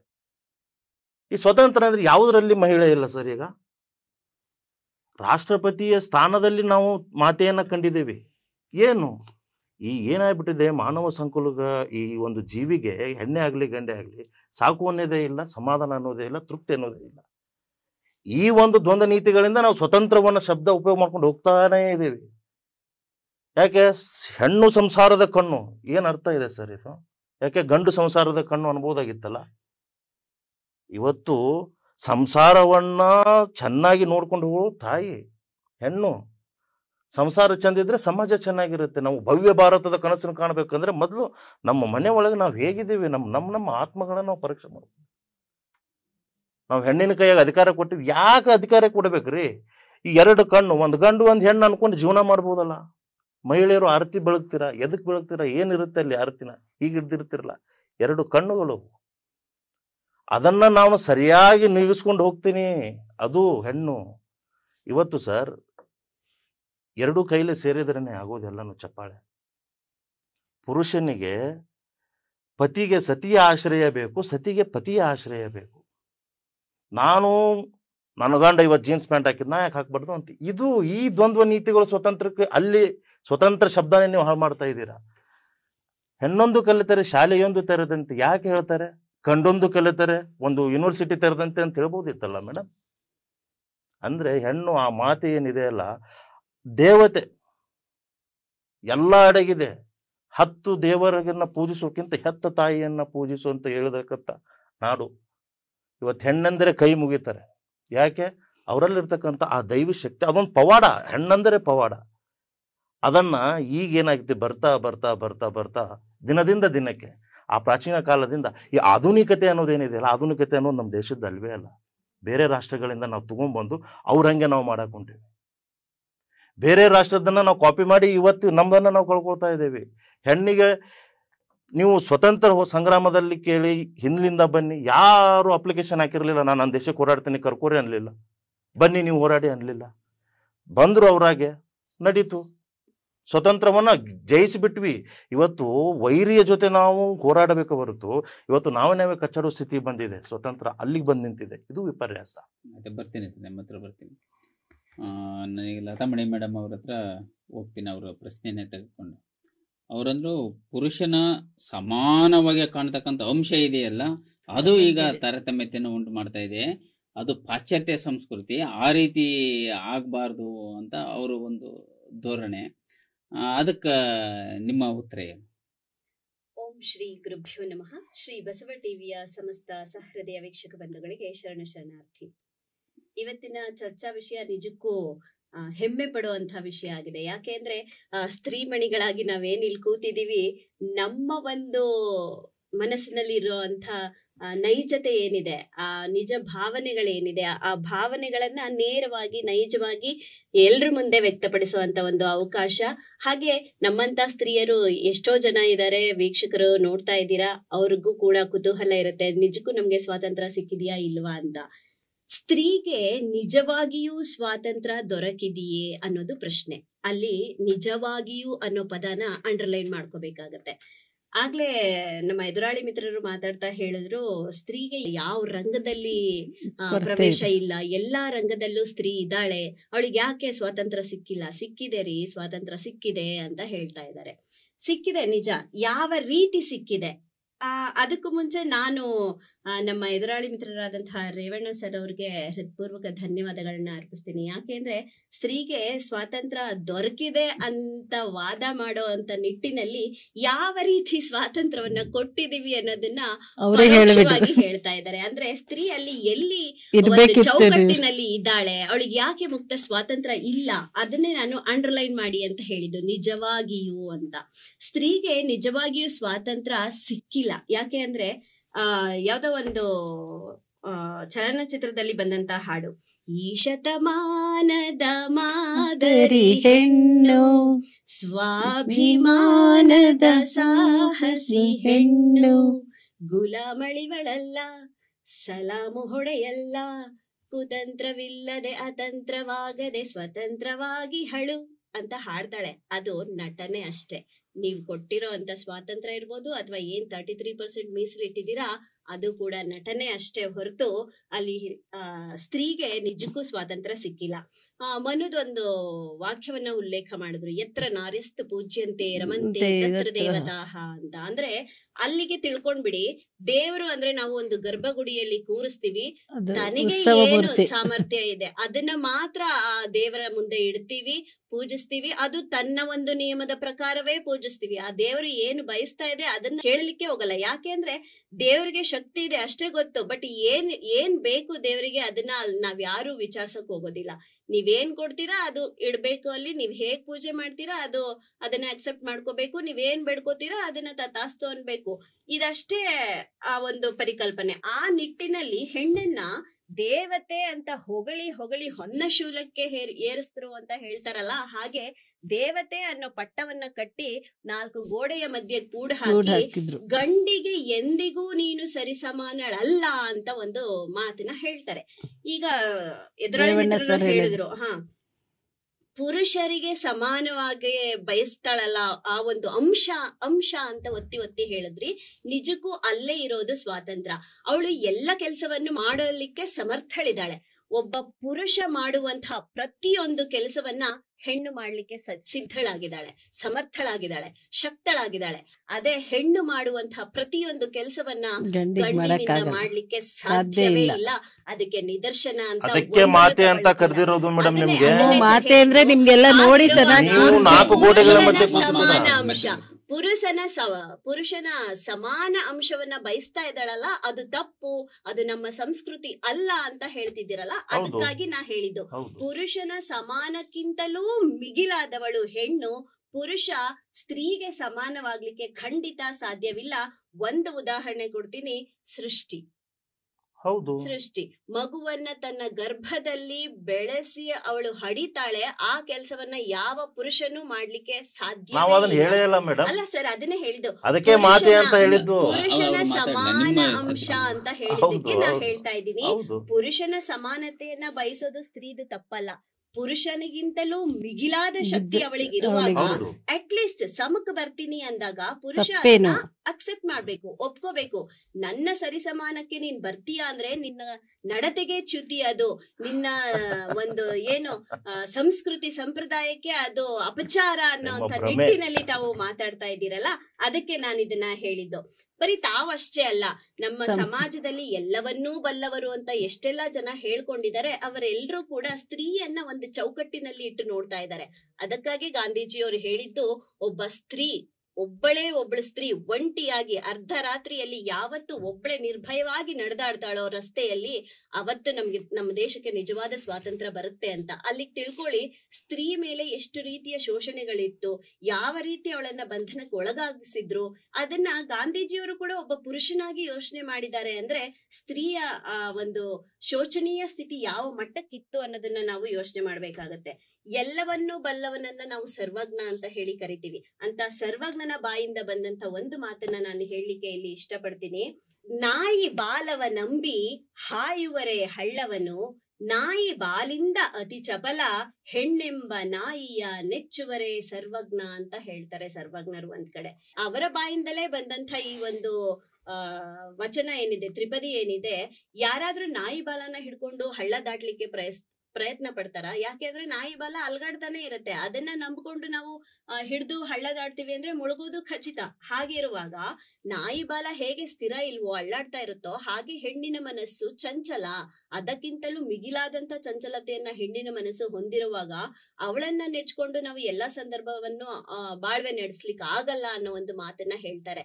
ಅಂತ ಎಲ್ಲವನ್ನ ಬಲ್ಲವಂತಹ ಸರ್ವಜ್ಞನೇ ಆ ಮಾತನ್ನ ಹೇಳದ ಮೇಲೆ ಹೆಣ್ಣನ್ನ ಯಾವ ದೃಷ್ಟಿಯಲ್ಲಿ ನೋಡ್ತಾ ಇದೆ ಪುರುಷ ಸಮಾಜ ಅನ್ನೋದನ್ನ ನಾವಿಲ್ಲಿ ಗಂಭೀರವಾಗಿ ಚಿಂತನೆ ಮಾಡ್ಬೇಕಾಗತ್ತೆ. ಕೇವಲ ಅಷ್ಟೇ ಅಲ್ಲ, ದಾಂಪತ್ಯದ ಮಧ್ಯೆನು ಬಿರುಕು ತಂದಿಡೋ ಅಂತ ಕೆಲಸವನ್ನ ಸರ್ವಜ್ಞರು ಮಾಡ್ತಾರೆ ಅಂತ ನಾನು ಘಂಟಾಘೋಷವಾಗಿ ಹೇಳ್ತೀನಿ. ಹೆಂಡರ ಕೌತುಕವ ಗಂಡರು ಬಲ್ಲರೆ, ಗುಂಡಿ ನೀರೊಳಗೆ ಕಿರಿಮೀನ ಹೆಜ್ಜೆಯನ್ನು ಕಂಡಾತನಾರು ಸರ್ವಜ್ಞ ಅಂತ. ಅಂದ್ರೆ ಹೆಣ್ಣಿನ ಮನ್ಸಲ್ಲಿ ಏನೇನು ಓಡ್ತಿರುತ್ತೆ ಅಂತ ತಿಳ್ಕೊಳ್ಳೋದಿಕ್ಕೆ ಆಗಲ್ಲ. ಅಂತವಳನ್ನ ನಂಬಿ ನಾವು ಒಂದು ಜವಾಬ್ದಾರಿಯನ್ನ ಹೇಗೆ ಕೊಡೋದು, ಒಂದು ಅಧಿಕಾರವನ್ನ ಹೇಗೆ ಕೊಡೋದು ಅನ್ನೋ ಒಂದು ನಿಟ್ಟಿನಲ್ಲಿ ಅವರು ಹೇಳ್ತಾರೆ. ಅಂದ್ರೆ ಹೆಣ್ಣನ್ನ ಯಾವ ದೃಷ್ಟಿಕೋನದಲ್ಲಿ ನೋಡ್ತಿದ್ದಾರೆ, ಅವಳು ಯಾವ ರೀತಿ ಅಸಮರ್ಥಳು ಅಂತ ಅವರು ಸಾಬೀತು ಪಡಿಸ್ತಿದ್ದಾರೆ ಅನ್ನೋದನ್ನ ನಾವಿಲ್ಲಿ ಯೋಚನೆ ಮಾಡ್ಬೇಕಾಗಿ ಬರುತ್ತೆ. ಇದೆಲ್ಲವನ್ನು ನಾವು ಹೊರತಾಗಿ ನಾವು ನೋಡೋದಾದ್ರೆ, ಪ್ರಸ್ತುತದಲ್ಲಿ ತಗೊಂಡಾಗ ಪಾಶ್ಚಾತ್ಯ ಸಂಸ್ಕೃತಿ ಇರ್ಬೋದು ಅಥವಾ ನಮ್ಮ ಭಾರತೀಯ ಸಂಸ್ಕೃತಿ ಇರ್ಬೋದು, ಯಾವುದೇ ಇರ್ಲಿ, ಅಲ್ಲಿ ಹೆಣ್ಣಿನ ನಡತೆಗೆ ಧಕ್ಕೆ ಬಾರದಂತೆ ಅವಳು ನಡ್ಕೊಳ್ತಾ ಇದ್ದಾಳೆ ಅಂತ ಅಂದಾಗ, ತನ್ನ ಜೀವನವನ್ನ ತಾನು ರೂಪಿಸ್ಕೊಳ್ಳಲಿಕ್ಕೆ, ನನ್ನ ಬದುಕನ್ನ ನಾನು ರೂಪಿಸ್ಕೊಳ್ಳೋದಿಕ್ಕೆ, ನನಗಾಗಿ ಇರುವಂತಹ ಅವಕಾಶವನ್ನ ನಾನು ಪಡ್ಕೋತಾ ಇರೋದಕ್ಕೆ ಯಾರ ಅಪ್ಪಣೆ ಸ್ವಾಮಿ ಕೇಳ್ಬೇಕು? ಅಲ್ಲಿ ನನಗೆ ಸಿಕ್ಕಂತ ನಾನೇ ಪ್ರಜೆಗಳಿಂದ ಪ್ರಜೆಗಳಿಗಾಗಿ ಪ್ರಜೆಗಳಿಗೋಸ್ಕರ ರಚನೆಯಾದಂತಹ ಸರ್ಕಾರ ಅಂತ ನಾವು ಅಷ್ಟೆಲ್ಲ ಹೇಳ್ತೀವಿ.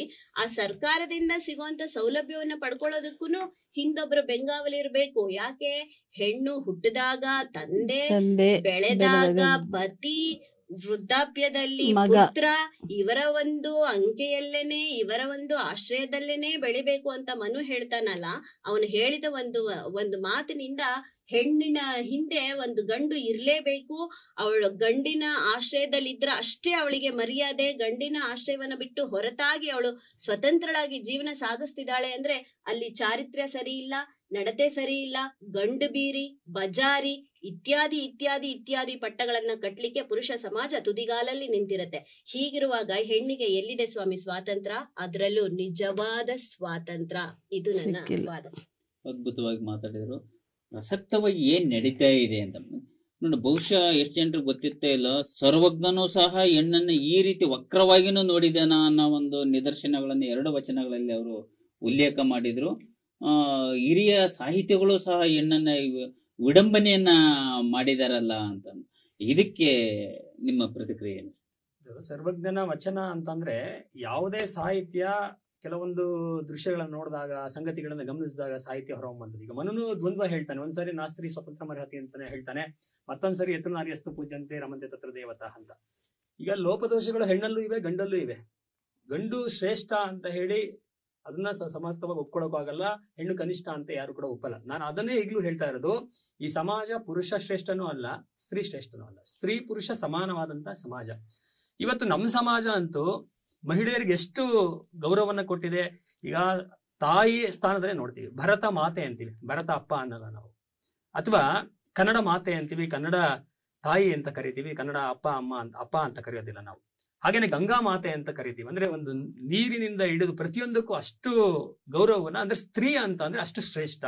ಅಂದ್ರೆ ಅವ್ರು ಹೇಳಿದಾಗೆ ದೇವಸ್ಥಾನದಲ್ಲಿ ಗರ್ಭಗೃಹದಲ್ಲಿ ಪ್ರತಿಷ್ಠಾಪಿಸಿರುವಂತಹ ಮೂರ್ತಿ ಅಂತ ಅಲ್ಲ, ಸ್ತ್ರೀ ಇಲ್ಲದೆ ಏನೂ ಇಲ್ಲ ಅಂತ. ಸೃಷ್ಟಿಯನ್ನ ನಾವು ಸ್ತ್ರೀಗೆ ಹೋಲಿಕೆ ಮಾಡ್ತೀವಿ. ಅಂದ್ರೆ ಸೃಷ್ಟಿ ಅಂತ ಅಂದ್ರೆ ಸ್ತ್ರೀ ಅಂತ ಅರ್ಥ.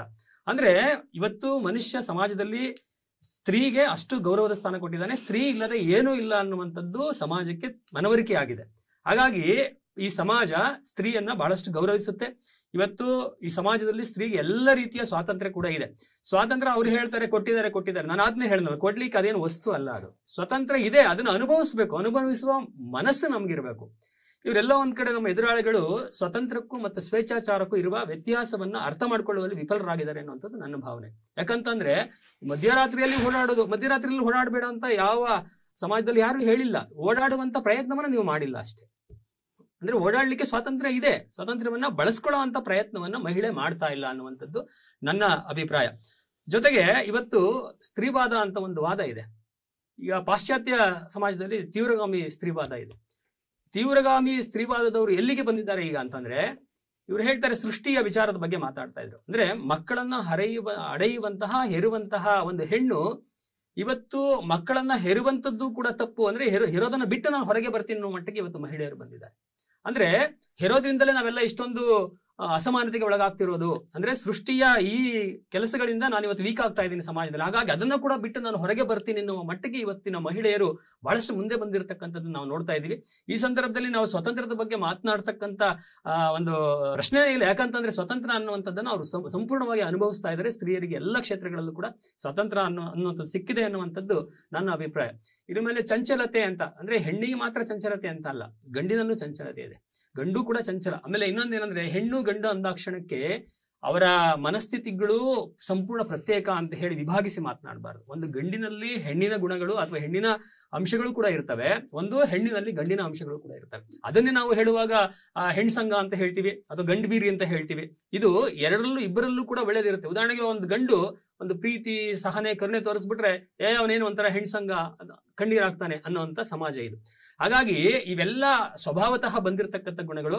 ಈ ಸ್ವತಂತ್ರದ ವಿಚಾರದಲ್ಲಿ ಸಮಾಜದಲ್ಲಿ ಸಂಪೂರ್ಣವಾಗಿ ಸ್ತ್ರೀಗೂ ಸ್ವತಂತ್ರ ಇದೆ, ಪುರುಷನಿಗೂ ಸ್ವತಂತ್ರ ಇದೆ.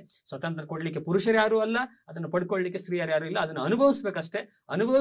ಅನುಭವಿಸುವ ನಿಟ್ಟಿನಲ್ಲಿ ಅವರು ಮುಂದೆ ಬರ್ಬೇಕಷ್ಟೇ. ಸ್ತ್ರೀಯರು ಇವತ್ತು ಬರ್ತಾ ಇದ್ದಾರೆ, ವಾಸ್ತವಿಕವಾಗಿ ಬರ್ತಾ ಇದ್ದಾರೆ. ಇವತ್ತು ಹೆಣ್ಣನ್ನು ನೀವು ನೋಡ್ಬೇಕು, ನೀವು ಎಲ್ಲಿಂದ ಯಾವ ಕ್ಷೇತ್ರದಲ್ಲೂ, ನಾನು ಆಗ್ಲೇ ಆರಂಭದಲ್ಲೇ ಹೇಳಿದೆ, ಎಲ್ಲಾ ಕ್ಷೇತ್ರದಲ್ಲೂ ಕೂಡ ಇವತ್ತು ಮಹಿಳೆಯರು ಚಾಪ ಮೂಡಿಸಿದ್ದಾರೆ. ಇವತ್ತು ಪುರುಷ ಮಹಿಳೆ ಇಲ್ಲಿ ಆ ಅಸಮಾನತೆಗಳನ್ನ ನಾವು ಗುರುತಿಸುವಂತ ಪ್ರಯತ್ನವನ್ನು ಮಾಡೋದೇ ಬೇಕಾಗಿಲ್ಲ. ಇಬ್ರು ಕೂಡ ಸಮಾನವಾಗಿ ಇವತ್ತು ಸಾಕ್ತಾ ಇದ್ದಾರೆ. ಇವತ್ತು ಈ ಹೆಣ್ಣು ಗಂಡು ಎರಡೂ ಕೂಡ ಸಮಾಜದ ಗಾಲಿಗಳು, ಅವೆರಡೂ ಸುಸೂತ್ರವಾಗಿ ಸಾಕ್ತಾ ಇರೋದ್ರಿಂದನೇ ಈ ಸಮಾಜ ಇವತ್ತು ಸುವ್ಯವಸ್ಥಿತವಾಗಿ ಹೋಗ್ತಾ ಇದೆ ಅನ್ನುವಂಥ ಅಭಿಪ್ರಾಯವನ್ನ ನಾನು ವ್ಯಕ್ತಪಡಿಸ್ತೀನಿ. ಸ್ತ್ರೀಗೆ ಸಂಪೂರ್ಣವಾಗಿ ಸ್ವಾತಂತ್ರ್ಯ ಸಿಕ್ಕಿದೆ ಅನ್ನುವಂಥದ್ದು ನನ್ನ ಅಭಿಪ್ರಾಯ ಸರ್. ಪಲಕ್ ಸರ್ ಹೇಳ್ತಾ ಇದ್ರು, ಅದು ಕೊಡ್ಲಿಕ್ಕೆ ಗಂಡ್ಯಾರು, ತಗೊಳ್ಳಕ್ಕೆ ಹೆಣ್ಯಾರು, ಅದೊಂದು ಬದುಕಿನ ಅವಿಭಾಜ್ಯ ಅಂಗ, ಅದನ್ನು ಅನುಭವಿಸಬೇಕು ಅಂತ ಅವರು ಹೇಳ್ತಾ ಇದ್ರು. ಅದನ್ನು ಇನ್ನೊಂದು ಹೇಳಿದ್ರು ಅವರು, ಸ್ವಾತಂತ್ರ್ಯನೇ ಬೇರೆ ಸ್ವೇಚ್ಛಾಚಾರನೇ ಬೇರೆ ಅಂತ. 12 ಗಂಟೆ ಮಧ್ಯರಾತ್ರಿ ಹೋಗಿ ಯಾರು ಬೇಡ ಅಂದವ್ರೆ, ಅದು ನಿಮ್ಮ ಸ್ವಾತಂತ್ರ್ಯ. ಈಗ ಹೋಗ್ಲಿಕ್ಕೆ ಮಹಿಳೆ ಸಿದ್ಧಳಿದ್ದಾಳೆ, ಆದ್ರೆ ಅಲ್ಲಿ ಏನ್ ನಡೀತೈತಿ ಎಂಬ ಒಂದು ಭಯದಿಂದ ಯಾರು ಹೊರಗಡೆ ಬರ್ತಾ ಇಲ್ಲ. ಇವತ್ತು ಮಧ್ಯರಾತ್ರಿ ಬೇಡ, ಹಗಲ್ನೆತ್ತೆ ಎಲ್ಲಾದ್ರೂ ಒಬ್ಬರೇ ಹೋಗೋದು ಬಹಳ ಕಷ್ಟ ಇದೆ. ಇವತ್ತು ಅತ್ಯಾಚಾರಗಳು ಇರ್ಬೋದು, ಹತ್ಯಾಚಾರಗಳು ಇರ್ಬೋದು, ಎರಡೇ ಇರ್ಬೋದು. ಸಾಮೂಹಿಕ ಅತ್ಯಾಚಾರಗಳಂತ ಒಂದು ಭೀಕರ ಕೃತ್ಯಗಳು ಭಾರತದಲ್ಲಿ ಆಗ್ತಾ ಇದಾವೆ. ಒಂದು ನಡೀತಿ ಅಂತಂದ್ರೆ ಒಂದು ಹೆಣ್ಣು ಮಗುನು ಸಹ ನಮಗೆ ಹೊರಗೆ ಕಳಿಸ್ಲಿಕ್ಕೆ ಆಗ್ತಾ ಇಲ್ಲ ಅಂತ ಒಂದು ದುಸ್ಥಿತಿಯಲ್ಲಿ ಇದೀವಿ. ಇದಕ್ಕೆ ನಿಮ್ ಪ್ರತಿಕ್ರಿಯೆ ಏನು? ಪ್ರತಿಕ್ರಿಯೆ ಹೇಳೋದೇನು, ಈಗ ಇವರು ಅರ್ಥ ಮಾಡ್ಕೊಳ್ಳೋದ್ರಲ್ಲೇ ಎಲ್ಲಿ ನೋಡ್ರಿ, ನಾವು ಕೊಡಕ್ಕೆ ಯಾರು, ನಾವು ಯಾರು ಪುರುಷರು ಮಹಿಳೆಯರಿಗೆ ಸ್ವಾತಂತ್ರ್ಯ ಕೊಡಕ್ಕೆ ಅಂತ ಕೇಳ್ತಾರೆ. ಸ್ವಾತಂತ್ರ್ಯ ಕೊಡಕ್ಕೆ ಪುರುಷರು ಯಾರು ಅಲ್ಲ.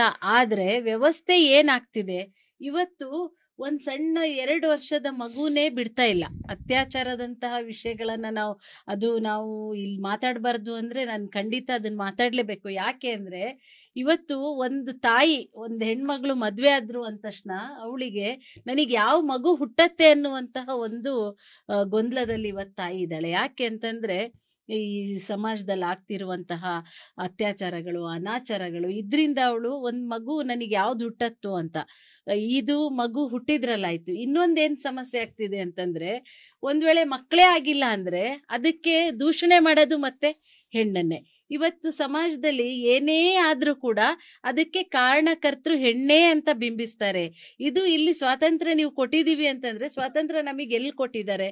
ಎಲ್ಲದಕ್ಕೂ ದೂಷಣೆಗೆಲ್ಲ ಹೆಣ್ಣೆ ಕಾರಣ. ದೇವತೆಯ ರೂಪದಲ್ಲಿ ನಿಮ್ಮನ್ನ ಇಟ್ಟಿದ್ದೀವಿ ನಾವು, ಹೌದು ದೇವತೆಯ ರೂಪದಲ್ಲಿ ಇಟ್ಟು ನಾವು ಹಾಗೇ ಇರ್ಬೇಕು ಅಂತ. ಯಾಕಂತಂದ್ರೆ ನಮ್ಗೊಂದು ಭಾವನೆ ಇಲ್ಲ, ನಮ್ಗೊಂದು ಜೀವ ಇಲ್ಲ, ನಾವು ನರಸತ್ತ ಮನುಷ್ಯರ ತರ ಇರ್ಬೇಕು ಹೆಣ್ಮಕ್ಳು, ಅದ್ ಯಾವುದೇ ರೀತಿಯಾದಂತಹ ಭಾವನೆಗಳು ನಮ್ಗಿರ್ಬಾರ್ದು ಅಂತ ಬಯಸ್ತಾರೆ. ಆದ್ರೆ ಅದಲ್ಲ. ಸ್ವಾತಂತ್ರ್ಯ ಅಂದ್ರೆ ಎಲ್ಲಾ ರೀತಿಯಾದಂತಹ ಸ್ವಾತಂತ್ರ್ಯ ಇರಬೇಕು.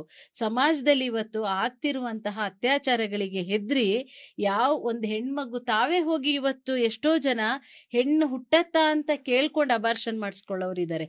ಒಂದು ತರದ ಸಮಸ್ಯೆ ಆದ್ರೆ, ಇನ್ನೊಂದು 2 ಹೆಣ್ಣಾಯ್ತು ಅಂದ್ರೆ 3ನೇದು ಹೆಣ್ಣಾಗತ್ತೆ ಅಂತ ನೀನು ಅಬಾರ್ಷನ್ ಮಾಡಿಸು ಅನ್ನೋರಿದ್ದಾರೆ. ಇವತ್ತು ಸಮಾಜದಲ್ಲಿ ಸ್ವತಂತ್ರವಾಗಿ ನನ್ಗೆ ಎಷ್ಟು ಬೇಕು ಅಷ್ಟನ್ನು ಹೆರಕ್ಕೆ ಇವತ್ತು ಸಮಾಜದಲ್ಲಿ ನಮಗೆ ಸ್ವಾತಂತ್ರ್ಯ ಇದೆಯಾ?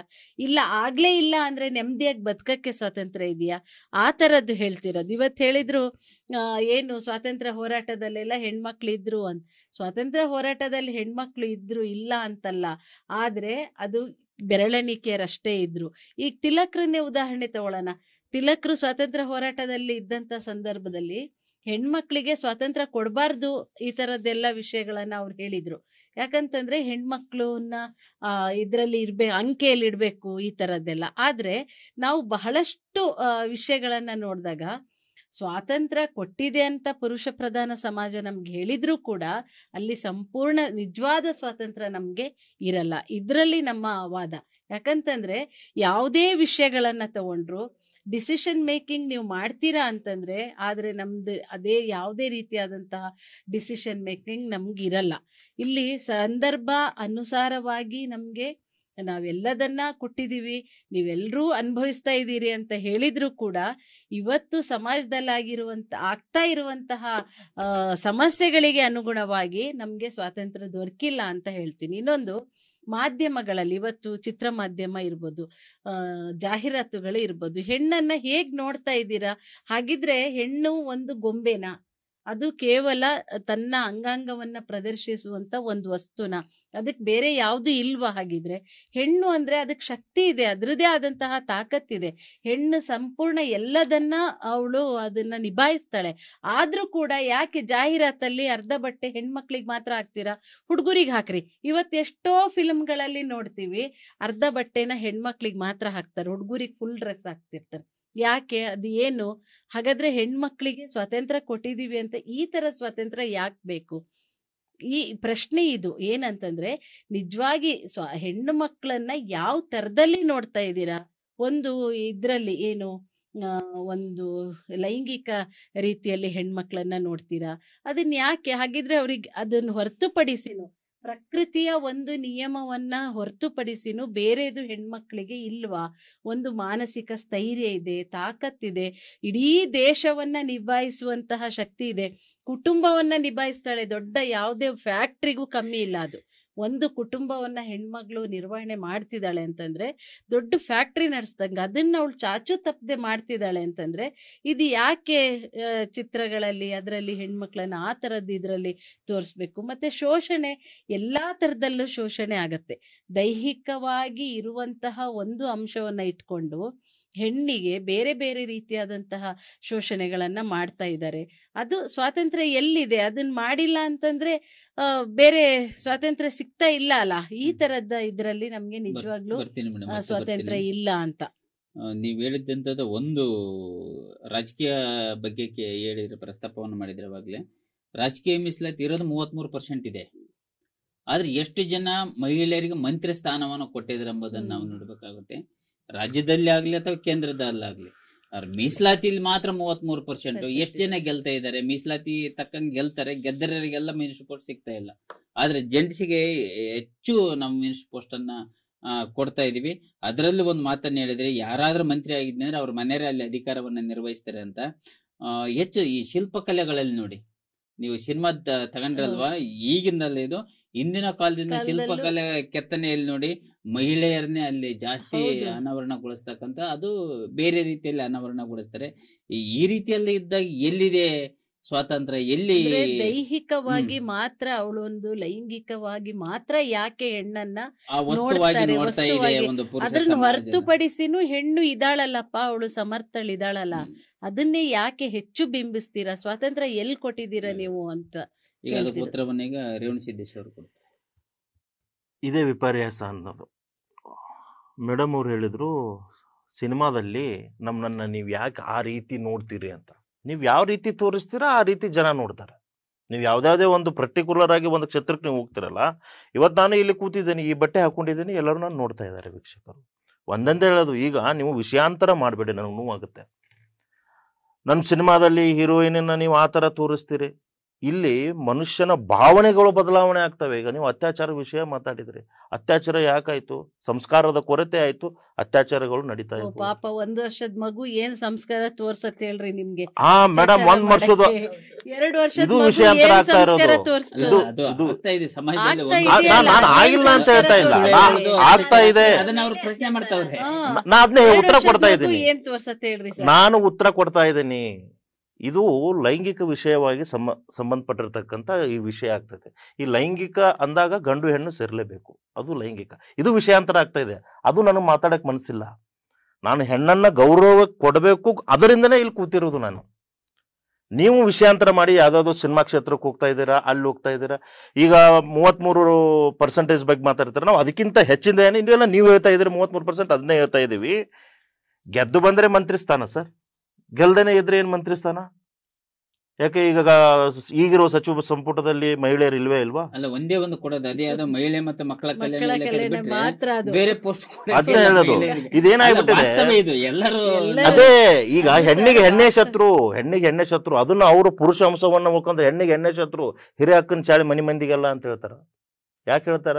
ಈ ಮಹಿಳೆ ಆರಿಸಿ ಬಂದವಳು ಅವಳು ಮಹಿಳೆ ಖಾತಿನೇ ಕೊಡ್ತಾಳೆ ಅಂದ್ರೆ ಮಹಿಳೆಯ ಭಾವನೆ ನೋವು ಇರುತ್ತೆ. ಈಗ ಅವ್ರು ಹೇಳಿದ್ರು, ಅವನು ಒಪ್ಕೊಂತ ಇದ್ದಾರೆ, ನಾವು ಗಂಡನನ್ನ ಮೀರಿಸಿ ಬಿಟ್ಟಿದ್ದೇವೆ ಅಂತ. ಹೌದು, ಅದಕ್ಕೆ ನಿಮ್ ದೇವಿ ಅಂದೇವಿ, ನೀವು ನಮ್ಮನ್ನ ಗುಡಿ ಒಳಗೆ ಕುಂದಿಸಿ ಬಿಟ್ರಿ ಅಂತ. ಈಗ ನೀವೇ ಹೇಳಿ, ಇಲ್ಲಿ ಬಂದು ಕೂತಿದ್ದೀರಾ, ನಿಮ್ಮ ಆತ್ಮ ಒಪ್ಪುತ್ತಾ ಮೇಡಮ್? ನನಗೆ ಖುಷಿ ಆಯ್ತು. ನಾವು ಈ ಗಂಡಸು ಮಾಡಲಾರದ್ದನ್ನು ನಾವು ಮಾಡ್ತೀವಿ. ಹೌದು, ಅದಕ್ಕೆ ಭೂತಾಯಿ ಅಂತ ಕರೆದ್ವಿ, ಇದಕ್ಕೆ ಭೂಮಪ್ಪ ಅನ್ಲಿಲ್ಲ, ಭೂತಾಯಿ ಅಂತ ಕರೆದ್ವಿ. ಅದೆಲ್ಲ ನಿಮಗೆ ನಾವು ಕೊಟ್ಟಿದ್ದೀವಿ ಅಂತ ಹೇಳ್ತಾ ಇದ್ದೀವಿ. ಅದನ್ನ ನೀವು ಬಿಟ್ಟು, ನಾನು ಈವಾಗಲೂ ಹೇಳ್ತಾ ಇದ್ದೀನಿ, ಎಲ್ಲೆಲ್ಲೋ ಆ ರೇಪ್ ಆಯ್ತು, ಅದು ಆಯ್ತು. ಅದು ನಾ ಹೇಳ್ತಾ ಇರೋದು, ಈ ಪುರುಷ ಸಮಾನವಾಗಿನೇ ನಾನು ಹೋಗ್ತಾ ಇದ್ದೀನಿ ಅಂತ. ನನಗೊಂದು ಸಣ್ಣದೊಂದು ಕತೆ ನೆನಪಾಕೈತಿ. ಒಬ್ಬಾಕೆ ಅಮ್ಮ ಮಗಳನ್ನ ಸಾಲಿಗೆ ಹಚ್ಚಿರ್ತಾಳೆ, ಅಲ್ಲಿ ನೋಡಕ್ಕಂತ ಹೋಗಿರ್ತಾಳೆ, ಬೇರೆ ಊರಾಗ ಇರ್ತಾಳೆ. ಅಲ್ಲಿ ಆಕೆ ಮಗಳಿಗೆ ಅಂತಂದು ಕಟ್ಕೊಂಡು ಹೋಗಿರ್ತಾಳೆ, ಕರ್ಚಿಕಾಯಿ ಉಂಡೆ ಅದನ್ನೆಲ್ಲ ಅಂತಂದು. ಹಳೆ ಮುದುಕಿ ಒಳ್ಳೆ ಪದ್ಧತಿ ಸೇರಿ ಬುತ್ತಿಗಿತ್ತಿ ಕಟ್ಕೊಂಡು ಹೊಂಟಿದ್ಲು. ಬಸ್ ಗದ್ಲಿತ್ತ ಕೂತ್ಕೊಂಡಿದ್ಲ. ಒಂದು ಹುಡುಗಿ ಆಫೀಸ್ ಕೆಲಸ ಮುಗಿಸ್ಕೊಂಡು ಹೊಂಟಿದ್ಲ್ರಿ ಮಹಿಳೆ. ಪಾಪ ಆಫೀಸ್ನೊಳಗೆ ಅವ್ರದ್ದು ಡ್ರೆಸ್ ಕೋಡ್ ಇರುತ್ತೆ, ಪ್ಯಾಂಟು ಶರ್ಟು ಹಾಕೊಂಡು ಹೊಂಟಿದ್ಲು. ಖರಾಬ್ ಹಾಕಿದ್ಲು. ಬಸ್ನಾಗ ಬ್ರೇಕ್ ಹೊಡೆದ್ಬಿಟ್ಟ. ಒಮ್ಮಗಳೇ ಬಂದಿದ್ದ ಆ ಹುಡುಗಿ ಆ ಅಮ್ಮನ ಮೈ ಮ್ಯಾಗ ಹಿಂಗೆ ಕೈ ಇಟ್ಬಿಡ್ತು. ಆ ಮುದುಕಿಗೆ ಸಿಟ್ಟು ಬಂತು, ನನ್ನ ಗಂಡನ ನನ್ನ ಮಂದ್ಯಾಗ ಮುಟ್ಟಂಗಿಲ್ಲ, ನೀ ಯಾರು ನನ್ನ ಮುಟ್ಟಕ್ಕ? ತಮ್ಮ ಮಂದಿ ಮನುಷ್ಯರ ಕಂಡೇ ಇಲ್ಲ ಅನ್ಲ ಪಾಪ ಮುದುಕಿ. ಆ ಮುದುಕಿ ಹಂಗನ್ನತ್ತಿಗೆ ನಾ ಕೆಳಕ್ಕೆ ಶುರು ಮಾಡಿದ್ಲು. ಅಲ್ಲಿದ್ದರು ಬಂದು ಆಕಿನ ಸಮಾಧಾನ ಮಾಡಿದ್ರಿ. ಅಮ್ಮ ಆಕಿಗೆ ಯಾಕೆ ಬೈತಿ ಅಂತ ಒಬ್ಬವ, ಹೋಲ್ ಹುಡುಗಿ ಆಗಿದ್ದಾಗೈತಿ ಅಂತ ಒಬ್ಬವ. ಆಕಿ ಹತ್ಕಂತ ಹೇಳಿದ್ಲು, ಅಮ್ಮ ನಾ ಹುಡುಗಲ್ ಬೇ ಹುಡುಗಿ ಅಂತ. ಆ ಹುಡುಗಿ ಹೇಳ್ತಂದ್ರೆ, ಈಗ ಹೇಳ್ರಿ ಅಮ್ಮನ್ ತಪ್ಪ ಹುಡುಗಿ ತಪ್ಪ? ಇಲ್ಲಿಗೆ ಬಂದು ನಿಂತಿದೆ ಸ್ವತಂತ್ರ ಅಂತ ನಾ ಹೇಳ್ತಾ ಇರೋದು. ಇದು ಈ ತರ ಸ್ವತಂತ್ರ ಬೇಡ ಅಂತ ನಾವು ಹೇಳೋದು. ಸ್ವತಂತ್ರವಾಗೇ ಬದುಕಿ. ಡ್ರೆಸ್ ಹಿಂಗೆ ಹಾಕ್ಬೇಕು. ಅದೇ ಹೇಳ್ತಾ ಇರೋದು ಸರ್. ಅದು ನಮ್ಮ ಪ್ಯಾಂಟ್ ಶರ್ಟ್, ಹೌದು ಪ್ಯಾಂಟ್ ಶರ್ಟ್ ನಮ್ಮ ದೇಶದ ಮೇಡಮ್. ನಾನು ಅದನ್ನೇ ಹೇಳ್ತಾ ಇರೋದು. ಸ್ವಾತಂತ್ರ್ಯ ಎಲ್ಲಿ ಕೊಟ್ಟಿದ್ದೀರಾ ಪ್ಯಾಂಟ್ ಅದೇ ನೀವು ಪಾಶ್ಚಾತ್ಯ ರಾಷ್ಟ್ರಗಳಿಂದ ಏನು ನೀವು ಅದನ್ನ ತಗೊಂಡ್ಬರ್ತಾ ಇದ್ದೀರಲ್ಲ, ಅದನ್ನ ನಾ ಖಂಡಿಸ್ತಾ ಇದ್ದೀನಿ. ನೀವು 10 ಮಕ್ಕಳನ್ನ ಹಡೀರಿ, 100 ಮಕ್ಕಳನ್ನ ಹಡೀರಿ. ಅಲ್ಲ, ಅವ್ರಿಗೆ ಕೇಳ್ತಾರೆ, ಪುರುಷರು ನೀವೆಲ್ಲ ಪ್ಯಾಂಟ್ ಶರ್ಟ್ ಹಾಕಿ ಅಂತಿರಲ್ಲ, ಇವು ಯಾವ ಸಂಸ್ಕೃತಿ ಅದಕ್ಕೆ ಅಂತ ಪುರುಷ ಕೇಳ್ತಾರೆ. ಸಮಾನ ಅಂಶಕ್ಕೆ ನೀವು ಇಟ್ಕೊಂಡು ಹೋಗ್ತಾ ಇದ್ದೀರಲ್ಲ, ಅಲ್ಲ, ಇಲ್ಲಿ ದಾರಿ ತಪ್ತಾ ಇದ್ದೀರಿ. ಇಲ್ಲ, ನಾವು ಇಲ್ಲ, ಅದೇ ಅವ್ರು- ಕೇಳ್ತಿರೋದು. ಈಗ ನೀವು ಈಗ ಪುರುಷರು ಪ್ಯಾಂಟ್ ಶರ್ಟ್ ಹಾಕ್ಯಂತ ಹಾಕಿದ್ದೀರಲ್ಲ, ಪ್ಯಾಂಟ್ ಶರ್ಟ್ಗಳು ಇದು ಪಂಚೆ ಯಾರ ಬಿಟ್ಟು. ಸಂಸ್ಕೃತಿ ಅಂತ ಇದ್ಯಾವ ಇದು ಸಂಸ್ಕೃತಿ? ನಮ್ಮ ಸಂಸ್ಕೃತಿ ಅಲ್ಲ, ಹ್ಮ್, ಪಾಶ್ಚಾತ್ಯ ಅದ್ನೇ ಸಂಸ್ಕೃತಿ. ಹಾಕಿದ್ದೀರಲ್ಲ. ಅವ್ರು ಪ್ರಶ್ನೆ ಮಾಡ್ತಾರೆ, ಈಗ ನೀವೇ ಹಾಕಿದ್ರೆ ನಾವೇ ಯಾಕೆ ಹಾಕ್ಬಾರ್ದು? ಅದೇ ಸರ್, ಈಗ ಸ್ವತಂತ್ರ ದಾರಿ ತಪ್ತಾ ಇರೋದು ಎಲ್ಲಿ ಅಂತಂದ್ರೆ, ಹೆಣ್ಣು ಈ ರಾಜಕೀಯ ಕ್ಷೇತ್ರದಲ್ಲಾಗ್ಲಿ, ಶೈಕ್ಷಣಿಕವಾಗ್ಲಿ, ಎಲ್ಲಾ ಕ್ಷೇತ್ರದಲ್ಲೂ ಮಹಿಳೆ ಅಬಲೆ ಅಲ್ಲ ಸಬಲೆ ಆಗ್ತಾ ಆಗಿದ್ದಾಳೆ. ಆದ್ರೆ ಇನ್ನೂ ಆಗ್ಲಿ ಅಂತಾನೆ ಹೇಳ್ತಾ ಇರೋದು. ಆದರೆ ನಮ್ಮ ಸಂಸ್ಕೃತಿ, ನೀವು ನಿಮ್ಮ ಭ್ರಮೆಯಲ್ಲಿದ್ದೀರಾ. ನಮಗ್ ಕೊಟ್ಟೇ ಇಲ್ಲ ನೀವು. ನಾವ್ ಯಾರು ನಿಮ್ಗೆ ಕಟ್ಟಿ ಹಾಕಕ್ಕೆ? ಟೈಮ್ ಸರ್, ಬರ್ತೀನಿ ನೋಡಿ. ಅವರು ಅಬಲೆ ಅಲ್ಲ, ಸಬಲೆ ಮಹಿಳೆ. ಎಲ್ಲ ಅವಕಾಶಗಳನ್ನು ಕೊಟ್ಟಿದೆ ಸಮಾಜ, ಅದನ್ನು ಸದ್ಬಳಕೆ ಮಾಡಿಕೊಳ್ಳಿ ಅಂತ ರೇವಣಸಿದ್ದೇಶ್ ಅವರ ವಾದಕ್ಕೆ ಲತಾಮಣಿಯವರ ಪ್ರತಿವಾದ. ನನ್ಗೆ ನಗು ಬರ್ತಾ ಇತ್ತು ಸರಿ. ರೇವಣ್ಣ ಸರ್ ಮಾತಾಡುವಾಗ. ಯಾಕೆ ಅಂದ್ರೆ ಪಾಶ್ಚಾತ್ಯ ಸಂಸ್ಕೃತಿನ ಅನುಕರಿಸ್ತಿದ್ದಾರೆ, ಅದನ್ನೇ ಸ್ವಾತಂತ್ರ್ಯ ಅನ್ಕೊಂಡಿದ್ದಾರೆ ಅಂತ ಹೇಳ್ತಾ ಇದ್ರು. ಈಗ ಬದಲಾವಣೆ ಜಗದ ನಿಯಮ, ಬದಲಾವಣೆ ಆಗ್ತಾ ಇರ್ಬೇಕಾಗಿರುತ್ತೆ. ಈಗ ಆದಿ ಕಾಲದಲ್ಲಿ ಕಾಡಲ್ಲಿದ್ರು, ಬಟ್ಟೆ ಬರೆಗಳೇ ಇರ್ಲಿಲ್ಲ, ಸೊಪ್ಪು ಸುತ್ಕೊಂಡು ಓಡಾಡ್ತಿದ್ರು. ಅದು ನಮ್ಮ ಸಂಸ್ಕೃತಿ, ಆಗಿದ್ದ ಸಂಸ್ಕೃತಿ ಅದು, ನಾವು ಪ್ರಾರಂಭಿಸಿದ ಸಂಸ್ಕೃತಿ ಅದು ಅಂತ ಹೇಳಿ ನಾವ್ ಈಗ್ಲೂ ಹಾಗೆ ಇರ್ಲಿಕ್ಕಾಗಲ್ಲ. ನಾಗರಿಕತೆಯತ್ತ ಹೊರಳುವಾಗ, ಆಧುನಿಕತೆಯತ್ತ ನಾವು ಮುಖ ಮಾಡಿ ನಿಂತಿರುವಾಗ ಹೇಗೆ ಪ್ರಪಂಚ ಬದಲಾಗ್ತಾ ಹೋಗುತ್ತೆ ಅದಕ್ಕೆ ನಾವು ಹೊಂದ್ಕೋಬೇಕು. ಆದ್ರೆ ನಮ್ಮ ತನವನ್ನ ನಾವು ಬಿಟ್ಕೊಡ್ಬಾರ್ದು. ಹಾಗೆ ಇದ್ದುಕೊಂಡು ಯಾವ ಸಂಸ್ಕೃತಿ ಅನುಸರಿಸಿದ್ರು ಅಲ್ಲೇನು ಅಪಚಾರವಾಗೋದಿಲ್ಲ. ಈಗ ಪಾಶ್ಚಾತ್ಯರು ಅಲ್ಲಿ ಪ್ಯಾಂಟ್ ಶರ್ಟ್ ಹಾಕಿದ್ದಾರೆ ಅಂದ್ರೆ ಆಕೆ ಹೆಣ್ಣಲ್ವಾ? ಅಲ್ಲಿ ವಾತಾವರಣಕ್ಕೆ ಸೂಕ್ತವಾಗಿ ಅವಳು ಹಾಕಿರ್ತಾಳೆ, ಹಾಗಂತ ಅವಳು ಹೆಣ್ಣಲ್ವಾ? ಅಲ್ಲಿ ಎತ್ರ ನಾರ್ಯಸ್ತ ಪೂಜ್ಯಂತೆ ರಮಂತೆ ತತ್ರ ದೇವತಾಹ ಅನ್ನೋದು ಅಲ್ಲಿ ಬರೋದಿಲ್ವಾ? ಆಕೆಯಲ್ಲಿ ಹೆಣ್ಣು ಕಾಣಲ್ವಾ? ಆಕೆಯಲ್ಲಿ ಹೆಣ್ಣುತನ ಇರೋದಿಲ್ವಾ? ಎಲ್ಲ ಕಡೆನೂ ಇರುತ್ತೆ ಸ್ವಾಮಿ. ನೋಡೋ ದೃಷ್ಟಿಕೋನ ಹೇಗಿರುತ್ತೋ ಅದ್ರ ಮೇಲೆ ಅದು ಡಿಪೆಂಡ್ ಆಗಿರುತ್ತೆ. ಈಗ ಒಂದು ಹೆಣ್ಣು ಅಕ್ಕ ಮಹಾದೇವಿಯವ್ರನ್ನ ತಗೊಳ್ಳಿ, ಆಕೆ ಎಲ್ಲವನ್ನೂ ತ್ಯಜಿಸಿ ಬೆತ್ತಲೆಯಾಗಿ ಬರ್ತಾಳೆ, ಹೊರ ಬರ್ತಾಳೆ. ಪುರುಷ ಸಮಾಜ ಹೇಗೆ ನೋಡ್ಬೇಕು ಅವಳನ್ನ, ಹೇಗೆ ನೋಡ್ಬೇಕು? ಒಂದು ಕಾಮುಕ ವಸ್ತುವಾಗಿ ನೋಡಿದ್ರೆ ಅವಳು ಅವತ್ತಲ್ಲಿ ಛಿದ್ರವಾಗ್ತಿದ್ಲು. ಆದ್ರೆ ಅವಳಿಗೆ ಶರಣರ ಒಂದು ಸಂಸ್ಕಾರ ಸಿಕ್ತು. ಪುರುಷರಲ್ಲಿ ಆ ಸಂಸ್ಕಾರ ಇರಬೇಕು. ಹೆಣ್ಣು ಯಾವುದೇ ಬಟ್ಟೆ ಹಾಕ್ಲಿ ಸ್ವಾಮಿ, ನಿಮ್ಮ ಕಣ್ಣಿನ ದೃಷ್ಟಿ ನೆಟ್ಟಿಗಿರ್ಬೇಕು. ಅವಳು ಹೇಗಾದ್ರೂ ಇರ್ಲಿ, ದೃಷ್ಟಿ ಇರ್ಬೇಕು. ಅವಳಿಗೆ ಅದೊಂದು ಸ್ವಾತಂತ್ರ್ಯ. ಸೀರೆ ಉಟ್ಕೊಂಡು ಏರೋಪ್ಲೇನ್ ನಡ್ಸಕ್ಕಾಗಲ್ಲ, ಸೀರೆ ಉಟ್ಕೊಂಡು ಮಂಗಳ ಗ್ರಹಕ್ಕೆ ಹೋಗಕ್ಕಾಗಲ್ಲ, ಸೀರೆ ಉಟ್ಕೊಂಡು ಚಂದ್ರಲೋಕಕ್ಕಾಗಲ್ಲ. ನೀವು ಹೇಳ್ದಾಗೆ ಗಜಗೌರಿ ಹಾಗೆ ತಲೆ ತುಂಬಾ ಹೂ ಮುಡ್ಕೊಂಡು, ಹಣೆ ತುಂಬಾ ಹೂ ಕುಂಕುಮ ಇಟ್ಕೊಂಡು, 8 ಮೊಳದ ಸೀರೆ ಉಟ್ಕೊಂಡು ನಾನು ಚಂದ್ರಲೋಕಕ್ಕೆ ಹೋಗಿ ಬರ್ಲೆ ಅಂತ ಕೇಳಲಿಕ್ಕೆ ಆಗೋದಿಲ್ಲ. ಅದೇ ತಪ್ಪು. ನೀವ್ ಯಾಕೆ ಮಾಡ್ತಾ ಇದ್ದೀರಾ? ಪುರುಷರು ಅದನ್ನ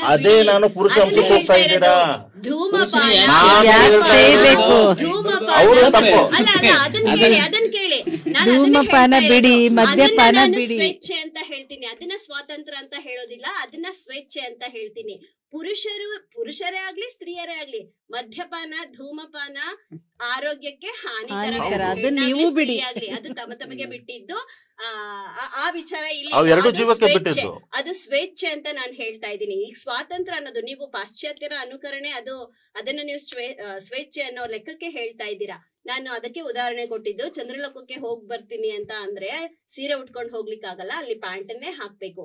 ಯಾವ್ದೋ ಒಂದು ಕಂಪನಿಗೆ ಹೋಗ್ತಾ ಇದ್ದೀನಿ ಅಂದ್ರೆ ಅಲ್ಲಿ ಸಮವಸ್ತ್ರ ಇರುತ್ತೆ. ಆ ಸಮವಸ್ತ್ರ ಪ್ಯಾಂಟ್ ಶರ್ಟ್ ಆಗಿದ್ರೆ ತನ್ನ ಜೀವನವನ್ನ ತಾನು ರೂಪಿಸ್ಕೊಳ್ಳಕ್ಕೆ, ತನ್ನ ಹೊಟ್ಟೆನ ನಾನು ಹೊರ್ಕೋಬೇಕು ಅಂದಾಗ, ಯಾವುದೇ ಪುರುಷನ ಅಲ್ಲಿ ಆಶ್ರಯ ಇಲ್ಲ ಅಂದಾಗ ಆಕೆ ತನ್ನ ಜೀವನ ರೂಪಿಸ್ಕೊಳ್ಳಕ್ಕೆ ಆ ಕೆಲಸ ಮಾಡ್ಲೇಬೇಕಾಗಿರುತ್ತೆ, ಗೊತ್ತಿರೋ ಕೆಲಸವನ್ನ ಮಾಡ್ಲೇಬೇಕಾಗಿರುತ್ತೆ. ಅಲ್ಲಿಯ ನಿಯಮಗಳಿಗೆ ಅವಳು ಬದ್ಧಳಾಗಿರ್ಬೇಕಾಗತ್ತೆ. ಅದನ್ನ ಬಿಟ್ಬಿಟ್ಟು ಇವಳು ಪ್ಯಾಂಟ್ ಶರ್ಟ್ ಹಾಕಿದಾಳೆ, ಇವಳಿಗೆ ಎಷ್ಟು ಸೊಕ್ಕಿದೆ, ಇವಳಿಗೆ ಪುರುಷ ಸಮಾನ, ಅದನ್ನೇ ಹೇಳ್ತಾ ಇದ್ದೀನಿ. ಅಲ್ಲಿ ಒಬ್ಬೊಬ್ರು ಪುರುಷರು ಬಂದು ಹೋಗ್ಲಿ ಬಿಡಬೇ, ಅದು ಇದು ಏನೋ ಚಂದ ಹೇಳಿದ್ರಿ, ಆ ಭಾಷೆ ತುಂಬಾ ಚೆನ್ನಾಗಿತ್ತು. ಅದ್ರ ಬದಲು ಅಲ್ಲಿ ಸ್ವಲ್ಪ ಹೊತ್ತು ಸಾವಧಾನವಾಗಿ ಏನಾಯ್ತಮ್ಮ ಅನ್ನೋ ಒಂದು ಸ್ವಾತಂತ್ರ್ಯ ಕೊಡ್ಬೇಕಾಯ್ತು, ವಾಕ್ ಸ್ವಾತಂತ್ರ್ಯ ಕೊಡ್ಬೇಕಿತ್ತು ಅಲ್ಲಿ ಸ್ತ್ರೀಗೆ. ಆಗ ಅವಳು ಮೊದ್ಲೇ ಹೇಳ್ತಿದ್ಲು, ಅಯ್ಯೋ ಅಮ್ಮ ನಾನು ಹುಡುಗಿನೇ, ಕೆಲ್ಸಕ್ಕೆ ಹೊರಟಿದ್ದೀನಿ, ಪ್ಯಾಂಟ್ ಶರ್ಟ್ ಅದನ್ನೇ ಸರ್ ಇಲ್ಲ ಅದನ್ನೇ ಹೇಳ್ತಾ ಇರೋದು. ಒಬ್ಬೊಬ್ರು ಒಂದೊಂದು ಬೊಂಬಡ ಬಜಾಯಿಸೋ ಬದ್ಲು ಅಲ್ಲಿ ವಾಕ್ ಸ್ವಾತಂತ್ರ್ಯ ಆ ಸ್ತ್ರೀ ಕೊಡ್ಬೇಕಿತ್ತು. ಅದನ್ನ ಕಸ್ಕೊಳಕ್ ಹೋಗ್ತೀರಾ ಯಾಕೆ? ಎರಡು ಮಹಿಳೆಯರ ಮಧ್ಯೆ ಹುಡುಗರು ಹೋಗೇ ಇಲ್ಲ, ಇದ್ದವ್ರಿದ್ರಲ್ಲ, ಅದನ್ನೇ ನಾನು ಹೇಳ್ತಾ ಇರೋದು. ಏನಾಯ್ತು ಅಷ್ಟೇ, ಅದೆಲ್ಲ ಬೇಕಿರ್ಲಿಲ್ಲ ಅಂತ ಹೇಳ್ತಾ ಇದ್ದೀನಿ ಅಷ್ಟೇ. ಹಾಗೆ ನಾನು ಇನ್ನೊಂದು ಮಾತು ಹೇಳಕ್ ಇಷ್ಟಪಡ್ತೀನಿ. ಯಾವ್ದದು ಸ್ತ್ರೀಯರನ್ನ ಹೀಗೆ ಇರ್ಬೇಕು ಅಂತ ಹೇಳ್ತಾರಲ್ಲ. ಸಮಯ ಆಗಿದೆ, ಮುಗಿಸುವಂತ ಸಮಯ ಆಗಿದೆ. ಸಾಕಷ್ಟು ಚರ್ಚೆಗಳಾದವು. ಒಂದು ಲತಾಮಣಿಯವರು ಹೇಳ್ದಂಗೆ ಸೀರೆನೇ ನಾವು ಉಟ್ಕೊಂಡ್ಬಿಟ್ಟು ನಮ್ಮ ಭಾರತೀಯ ಸಂಸ್ಕೃತಿ ಮಹಿಳೆಯರು ಹಿಂಗೆ ಇರ್ಬೇಕಂದ್ರೆ ಇವತ್ತು ಹಾಕಿಯಲ್ಲಿ ನಾವು ವರ್ಲ್ಡ್ ಚಾಂಪಿಯನ್ಗೆ ನಾವು ಫೈಟ್ ಮಾಡಕ್ ಆಗ್ತಿರಲಿಲ್ಲ, ಕ್ರಿಕೆಟ್ ಅಲ್ಲಿ ವರ್ಲ್ಡ್ ಕಪ್ ಗೆಲ್ಲಕ್ ಆಗ್ತಾ ಇರ್ಲಿಲ್ಲ, ಅಥವಾ ರನ್ನಿಂಗ್ ರೇಸ್ಗಳು ಇರ್ಬೋದು, ಜಿಮ್ನಾಸ್ಟಿಕ್ ಇರ್ಬೋದು, ಕುಸ್ತಿಯಲ್ಲಿ ಲೇಡೀಸ್ ಗೆಲ್ಲಕ್ ಆಗ್ತಾ ಇರ್ಲಿಲ್ಲ. ಈಗ ನಾವು ಆಧುನಿಕ ಜಗತ್ತು ಯಾವ ರೀತಿ ಹೋಗ್ತಾ ಇದೆ ಆ ರೀತಿ ನಾವು ಬದಲಾಗಬೇಕಾಗಿದೆ. ಪಾಶ್ಚಾತ್ಯ ಸಂಸ್ಕೃತಿ ಅನ್ನೋದಕ್ಕಿಂತನೂ ಇವತ್ತು ಒಂದು ನಾವು ವೈಜ್ಞಾನಿಕವಾಗಿ Comfort. ವೈಚಾರಿಕವಾಗಿ ನಾಗಲೋಟದಲ್ಲಿ ಇದೀವಿ. ಇಲ್ಲಿ ಲಿಂಗ ತಾರತಮ್ಯ ಅಲ್ಲ, ಸಮತೆಯ ಬಾಳು ನಮ್ಮದಾಗಬೇಕು. ಒಂದು ಬದುಕಿಗೆ ಹೆಣ್ಣು ಎಷ್ಟು ಮುಖ್ಯ, ಗಂಡು ಅಷ್ಟೇ ಮುಖ್ಯ, ಗಂಡು ಎಷ್ಟು ಮುಖ್ಯ, ಹೆಣ್ಣು ಅಷ್ಟೇ ಮುಖ್ಯ. ನಾವು ಯಾವಾಗ್ಲೂ ಅದಕ್ಕಾಗಿ ಹೇಳ್ತೀವಿ, ಬದುಕೆಂಬ ಬಂಡಿಗೆ 2 ಗಾಲಿಗಳ ಅವಶ್ಯ, ಹೆಣ್ಣು ಮತ್ತು ಗಂಡು. ಒಂದು ಹಿಂದೆ ಹೋದ್ರೆ ಅಥವಾ ಒಂದು ಮುಂದೆ ಹೋದ್ರೆ ಸಾಕು ಗುಂಡಿಗೆ ಬೀಳುತ್ತೆ.